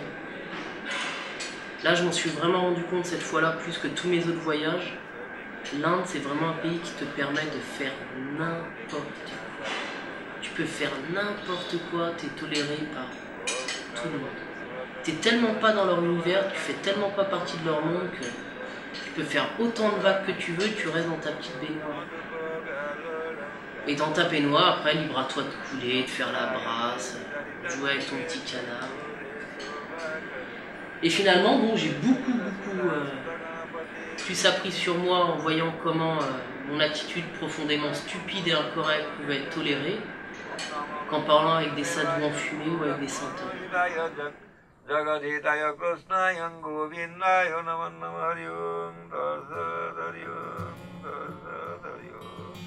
Greg avait décidé de rejoindre les États-Unis au plus vite. Il me restait tout juste assez d'argent pour prendre mon billet retour, mais il est des moments où l'envie prend le dessus sur la raison, et nos choix ne sont alors que l'ombre de notre destinée. Pour le voyageur, le retour est la mort d'une vie passée sur la route, et rentrer maintenant équivalait au suicide. Plus le train roulait, plus on se vidait de l'Inde, qui elle s'emplissait d'eau. La mousson était là, et pour nous le moment de passer à autre chose. Alors, comme à notre habitude, nous sommes passés à autre chose. Chennai, 19h10. Nous prenons l'avion dans 1 heure. Nous venons de couper nos cheveux sales et nos longues barbes afin d'être présentables devant la douane américaine.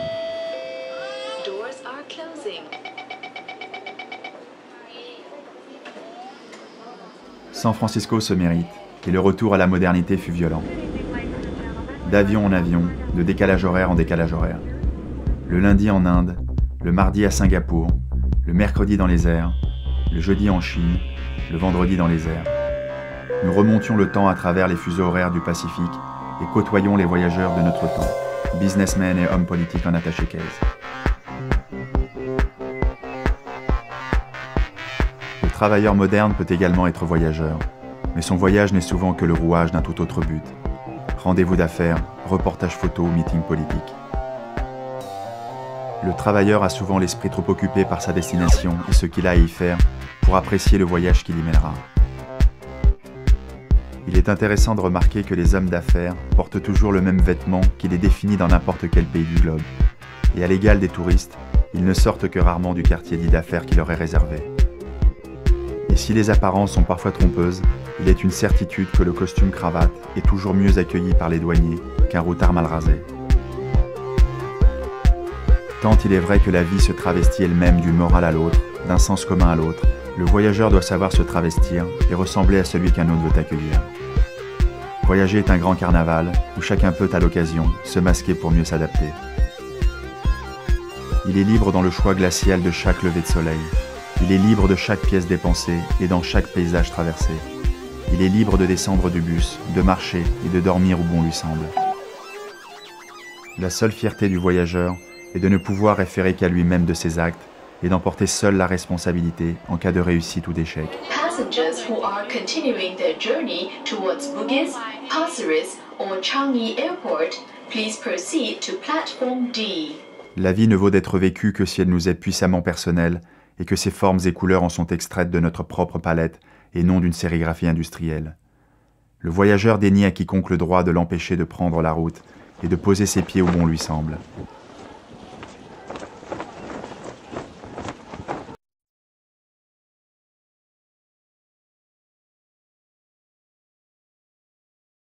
C'est un pays auquel j'ai rêvé depuis que je suis gamin, quoi.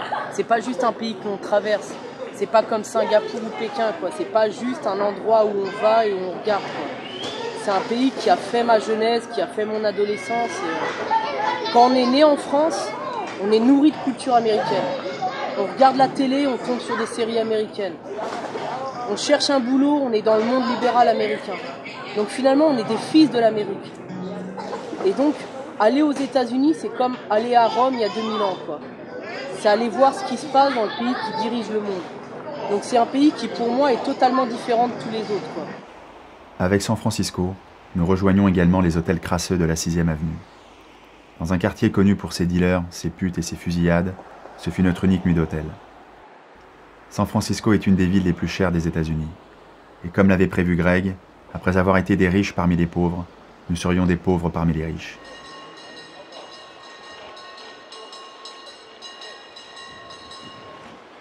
San Francisco, 15h. La Beat Generation reléguée au rang de musée et le mouvement hippie métamorphosé en business florissant. Assis dans la baie, J'attends que le vent d'espoir et de liberté qui souffla jadis sur cette ville mythique se lève de nouveau. San Francisco, c'est vraiment une ville. Tu sens qu'il y a une âme. Tu sens qu'il y a quelque chose. Tu sens que cette ville, elle essaye de se relever. Mais c'est rempli de clodos partout, quoi. C'est rempli d'agressivité. C'est rempli de flics. C'est un pays électrique, extrêmement électrique. Et c'est une ville toute petite, par contre. En moins de 3/4 d'heure, t'as fait le tour du centre-ville. En 2h30, t'as fait le tour de la banlieue, quoi. C'est une petite ville. Une petite ville très excitante.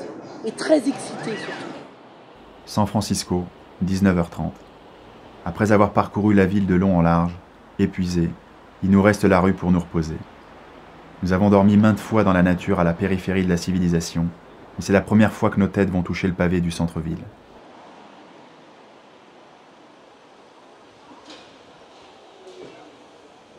Il est des nuits qui restent gravées dans la mémoire et que le temps ne balayera jamais de sa main ridée. J'ai vu dans le regard alcoolisé de Ron la bonté d'un échange, d'un partage, là où il n'y a plus rien. Et dans cette froide nuit de Frisco, j'ai goûté à la chaleur de l'être. Thank you. Merci beaucoup, monsieur. De rien. I hate this motherfucking country. This country sucks like a mother bitch. And I want to leave it. I spent 6 years in the goddamn army. And they treat me like bullshit. And you know what? We're gonna suffer because of it. Yeah, I'm 57 years old. Yeah, 57. And I've had new cars and house and all that. And I pissed away a lot of money on drugs and shit. But I had one hell of a good time. I mean, you know, I was born here. Certainly a lot of other countries don't let you afford the opportunity. But I've had the opportunity. I mean, it's just whether you take it or not, and whether you're in the right place at the right time, and whether God means for you to have it or don't have it. And it's what you do with your life. I always wanted to be an actor. You know? But I was always too shy to get on stage, you know. And now that I'm old and I have nothing to lose, I think possibly I'm going to go for it, man, you know. Life for me is like a constant having things and then losing everything and then going all the way to the bare bottom again and then working my way back up. I've done that 2 or 3 times in my life. And now, I mean, it's pretty much the last hurrah, you know what I mean? I mean, I'm old, so I'm trying to get back up and enjoy the comfort of my old age all over again. No matter how bad things seem to be, they can always be worse. Yeah. You can always be dead. That's true. And things could be worse. Yeah, you can always be you dead. You can run out of 211 beer. Don't scare me, Ron. See that? I hope that if anybody sees this film, they call me. Okay? Call me because I need a job. I need an acting job. I can act right behind them. Where you going, Ron? Oh, Ron's got to go take a whiz. He'll be right back after this commercial break. Oh, I used to work in Chicago in a big department store. I used to work in Chicago, I did, but I don't anymore. A lady come in for a hat. Shut up! I'm trying to sing. He's recording this. Start over again. Shut up. Oh, I used to work in Chicago in a big department store.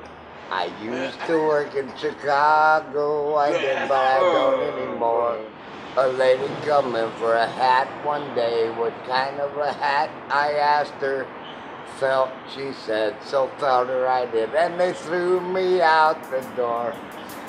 Oh, I used to work in Chicago, I did, but I don't anymore. San Francisco, 5 heures. Nuit après nuit, le microclimat de la baie de San Francisco nous apporte une bruine et un froid désagréables qui motivent notre départ pour la Cité des Anges et son climat californien. Pour des voyageurs fortunés, une nuit à dormir dans un bus est des plus désagréables. Pour nous, ce fut une aubaine. Enfin une nuit au chaud bercée par le ronronnement du moteur de la Greyhound Line. Go to him and he will set you free. Go to him and he'll set you free in the fire. In the fire. La nuit nous emportait et le soleil de LA fut au rendez-vous. Les projecteurs d'Hollywood braquaient sur nous et les dieux indiens définitivement remplacés par les idoles d'Occident. Nous nous promenions à travers les séries télé de notre adolescence, mais Hollywood Boulevard m'apparaissait aussi triste que le rimel coulé d'une jolie blonde en pleurs.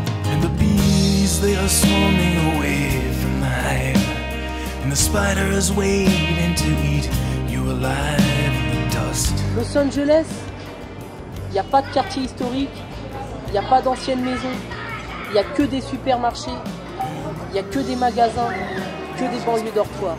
C'est pas une ville, c'est un désert de consommation. En fait, j'avais rendez-vous avec une meuf qui devait être sublime, qui devait avoir un maquillage fantastique et des belles lunettes de soleil. Et j'arrive ici et je tombe sur une pute. C'est ça quoi. Une jolie pute. Une pute intéressante. Mais une pute quand même. Wipe away all the selfish pride. Wipe away all the selfish pride. You got nothing.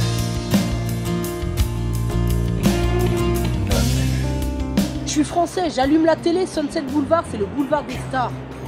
Melrose Place, Beverly Hills, c'est ça Sunset Boulevard pour moi. Et je vais à Sunset Boulevard, putain, je vois des poubelles renversées, je vois des clodos. Qu'est-ce que tu veux que je pense?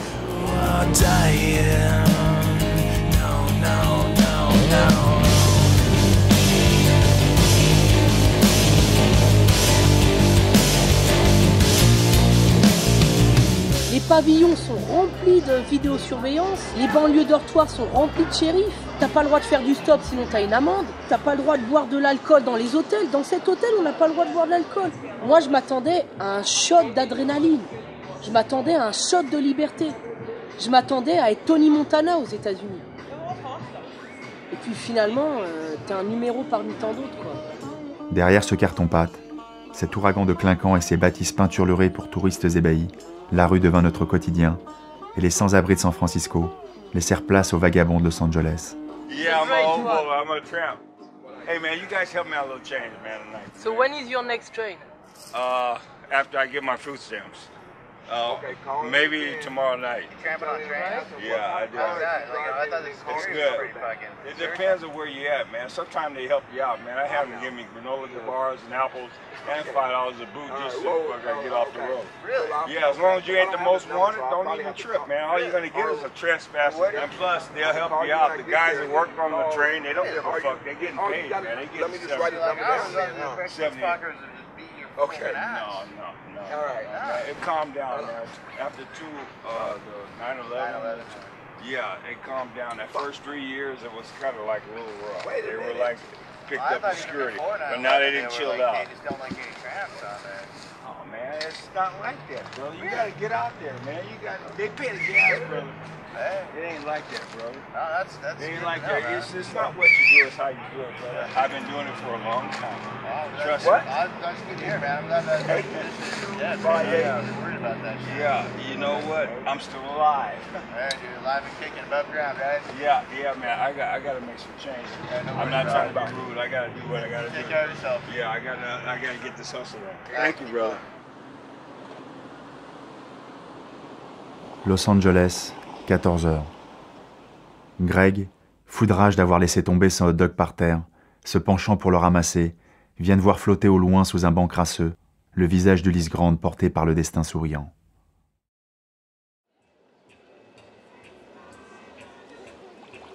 Los Angeles, 15h. L'argent trouvé par terre nous permet un luxe inattendu. Une piscine en guise de douche dans un hôtel à Routard. Je les regarde avec leur sac à dos, épris de liberté, de tour du monde et d'exotiques voyages, et me souviens leur avoir ressemblé lors de mon lointain départ. J'aimerais leur dire, leur expliquer l'excitation, la souffrance et la joie qui me séparent désormais inexorablement d'eux et du monde auquel ils appartiennent. Seul compte le regard que l'on porte aux choses qui nous entourent. Les backpackers s'imaginent l'intensité d'un voyage au prorata du nombre de pays visités.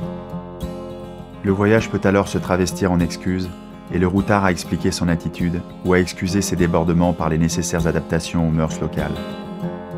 Le voyage offre des opportunités, mais ne justifie en rien le fait d'aller dans les bordels de Phnom Penh ou de fumer de l'opium à New Delhi. La route n'a nul besoin de quantitatif. Le mouvement absorbé par les pieds se doit d'être un état d'esprit apprivoisé par la tête. L'abandon du confort d'une vie sédentaire au profit d'une vie nomade entraîne des conditions difficiles. L'hygiène vide déplorable, mais aussi la fraîcheur des nuits, qui parfois trop glaciale, empêche de dormir. Le voyageur accepte tous ces désagréments comme la contrepartie nécessaire à son nouveau statut d'homme libre. Voler au monde une nuit solennelle, perdu entre les champs, sur une terre où jamais personne ne vient poser la tête, apporte le sentiment océanique d'une liberté comblée.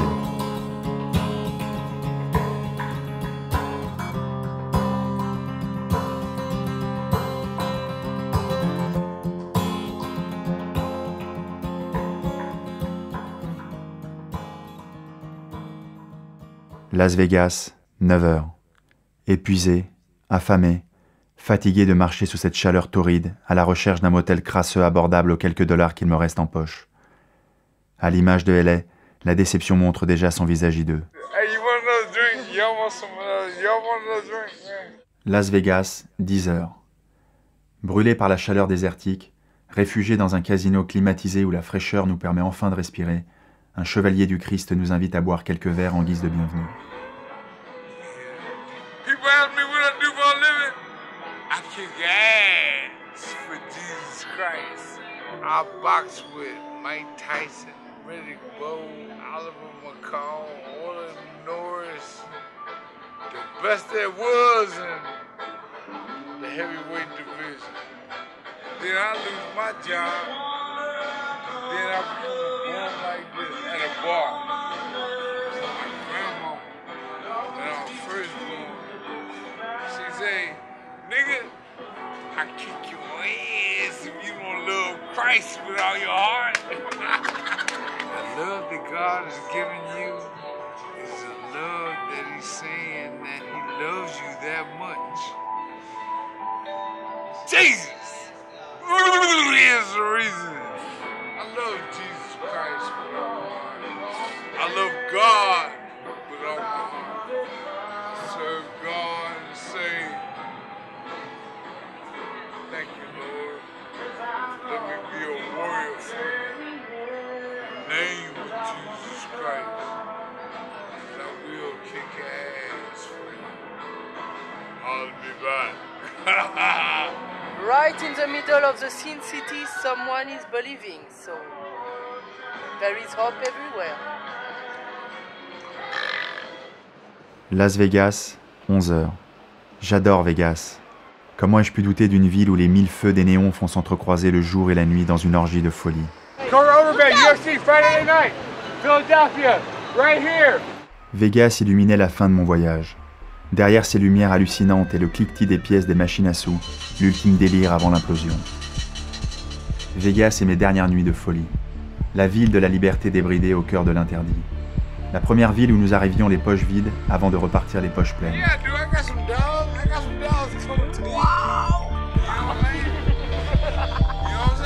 Entre deux tables de poker, je m'enivrais aux bières bon marché et savourais dans mes habits déchirés le dernier souffle d'un voyage unique.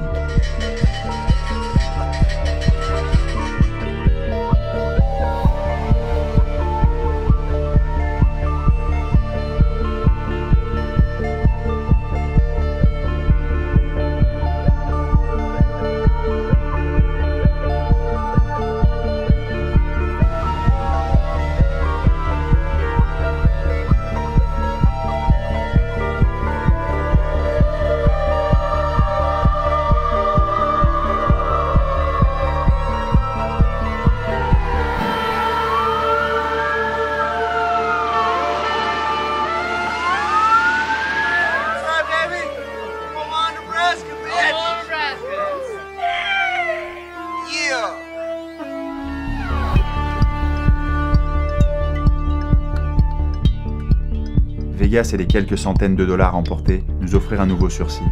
Une voiture de location comme seul habitat pour les semaines à venir, et l'opportunité de se perdre loin de toute civilisation.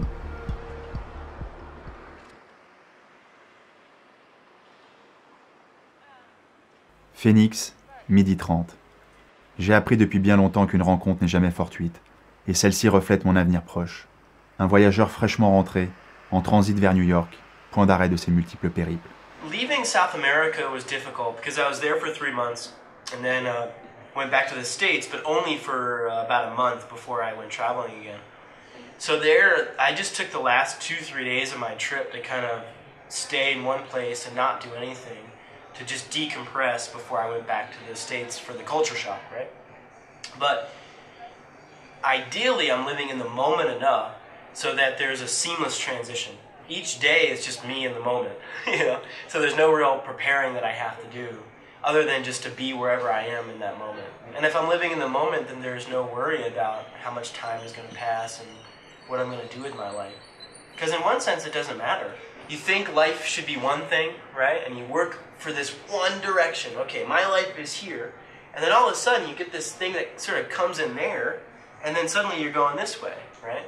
So my job is to just go with the flow, to be aware and listening to what opportunities present themselves, but to not have any sort of set idea about what my life is going to look like, you know?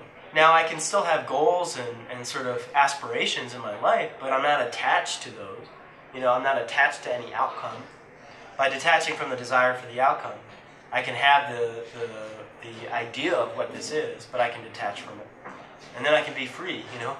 And for me, it's all about the liberation, man. Arizona, 18h. Un repas par jour, mes mains brûlées par la poussière du désert, la saleté incrustée dans l'épiderme. Nous sommes devenus 2 clochards dans une voiture neuve. Voilà bientôt 3 semaines que nous côtoyons le désert, et l'épuisement physique ne fait que renforcer la course effrénée de Greg face au vent brûlant. J'apprends la faim, j'apprends la soif, et la route ne se termine jamais.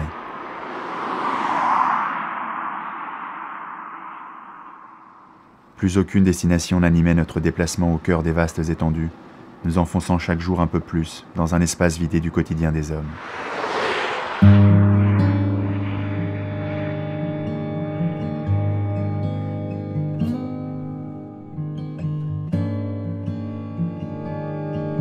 Au cœur de l'incompréhension, j'ai senti ce point infini qui défiait la raison. Un satori d'une toute autre puissance me parcourait de la tête aux pieds et justifiait d'un coup notre course folle. Le satori laissant place au souffle, interminable, indéfinissable, de la terre et du ciel sur l'immensité de l'horizon. Ce souffle, le mien, le dernier avant une mort annoncée qui désormais ne m'effrayait plus.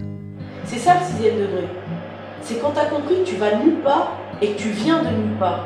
T'es juste là, mais t'es pas là posé, t'es pas là un abribus, t'es là en mouvement. La route, irréelle, s'est mêlée à ma chair. J'aurais pu mourir là, sur ce chemin isolé, et y laisser ma marque pour l'éternité. C'est le 6e degré, c'est le voyage ultime, qui n'a pas de début et pas de fin. L'asphalte qui s'écoule, ininterrompu, sur la silhouette du voyageur terni par la rudesse des kilomètres, efface le désir de curiosité, remplacé par l'éternité bienveillante. Le voyageur affamé qui ne cesse d'avancer voit s'ouvrir en lui la beauté d'une réalité trop souvent ignorée.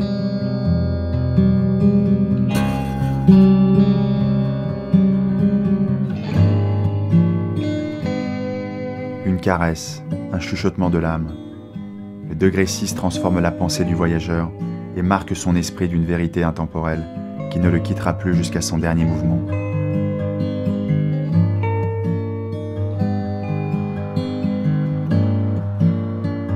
La route décide ou non de révéler ses secrets aux voyageurs qu'elle transporte, et les divers degrés ne peuvent qu'effleurer le 6e, qui pour ceux qui l'ont côtoyé, resteront à jamais tiraillés entre leur désir de s'en retourner ou celui d'être sacrifié.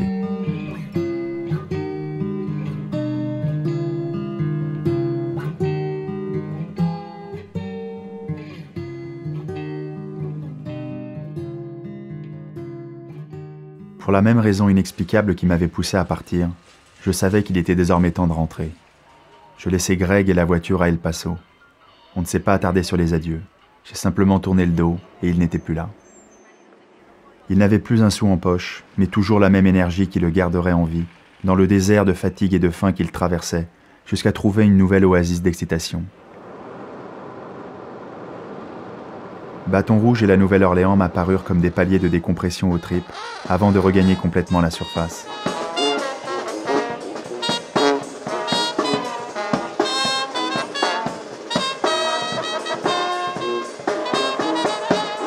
Bâton Rouge, 14 heures.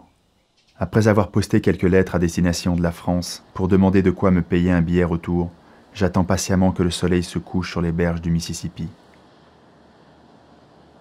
Bâton Rouge, 20h30.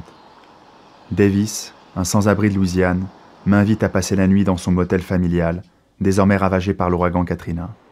La raison voudrait décliner l'offre, mais l'instinct m'indique mes derniers moments de partage que je ne saurais refuser. Okay, it's all good. All right. I remember that. It's all good. All right. To be honest with you, I've been on the street for a few years now. The streets taught me pretty good. I enjoy myself meeting new people, enjoying myself traveling. This place don't mean anything to me. I mean, it's not making any money. I got 2 brothers and a little sister. They got a key to the property too, but my mama gave me the key. I come up here anytime I want. You know, I wouldn't have got in here if it wasn't for my mother. I wouldn't have got up here tonight. She gave me the key. I can go out of state, out of town, and come back anytime I want. Why didn't none of my brothers and sisters fix it up? That's what I'm wondering. Why didn't they fix the roof? Why they waiting on me? Bob, so your family reject you when you were poor. So, I mean, whatever I got, I attained through inheritance. Somebody passed away or died and gave it to me, but still that didn't work. My ex-family, my ex-spouse, they left me letting somebody wanted what I had, my identical twin brother. I'm not staying back here, bro. I'm not staying back here around these people, bro. I'm just here tonight to help you. Matter of fact, I got another place we can go. We can go at a park. We're gonna sleep at a park. Yeah. I don't like it up here, me.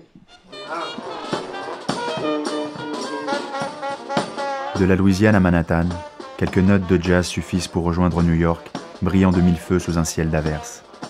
Je profitais quelques jours de cette ville de lumière et d'énergie que je parcourais sans dormir, le jour comme la nuit.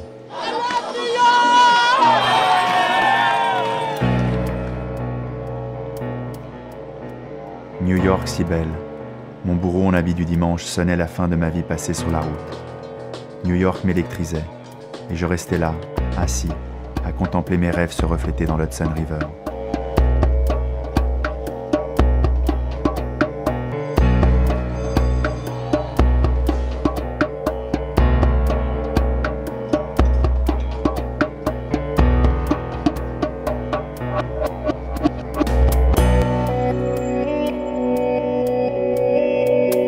Le voyage est un état de fait, la route une sensation. Lorsqu'on a touché de si près l'humanité, sa beauté, sa stupidité et sa perte, l'heure est venue d'aller de l'avant ou de partir. Greg m'a montré un chemin, il m'a montré une façon de vivre, une façon de percevoir la vie telle qu'elle est vraiment, un perpétuel mouvement. La sédentarité est un fait moderne qui ne perdurera pas. Depuis tout temps, l'homme est né pour marcher, pour courir et avancer. Chacun perçoit sa vie comme il l'entend. Chacun y donne le sens qu'il veut. Chacun survit selon ses propres règles morales et fondements. Mais chacun devrait un jour dans sa vie pouvoir ressentir l'exaltation d'un instant de bonheur, voler dans un train indien ou sur une route américaine. Chacun devrait percevoir les larmes de Pristina et la douleur des HLM éventrés de Sarajevo. Chacun devrait parler avec un boxeur ivre accoudé au bar d'un casino de Vegas. Chacun devrait dormir sous un pont de San Francisco à écouter la vie d'un homme déchu. Chacun devrait pouvoir fermer les yeux et s'imaginer marcher, et marcher, et marcher encore.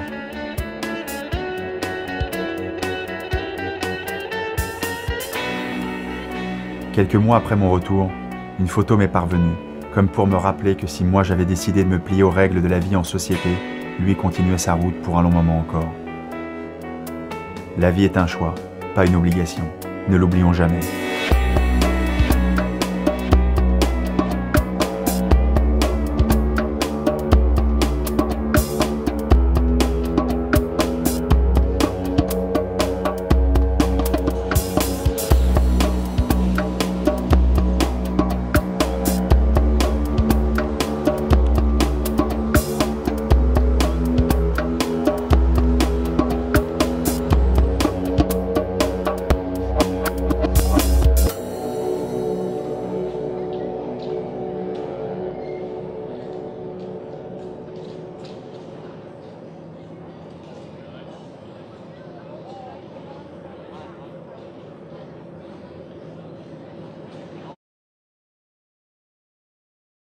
Hey,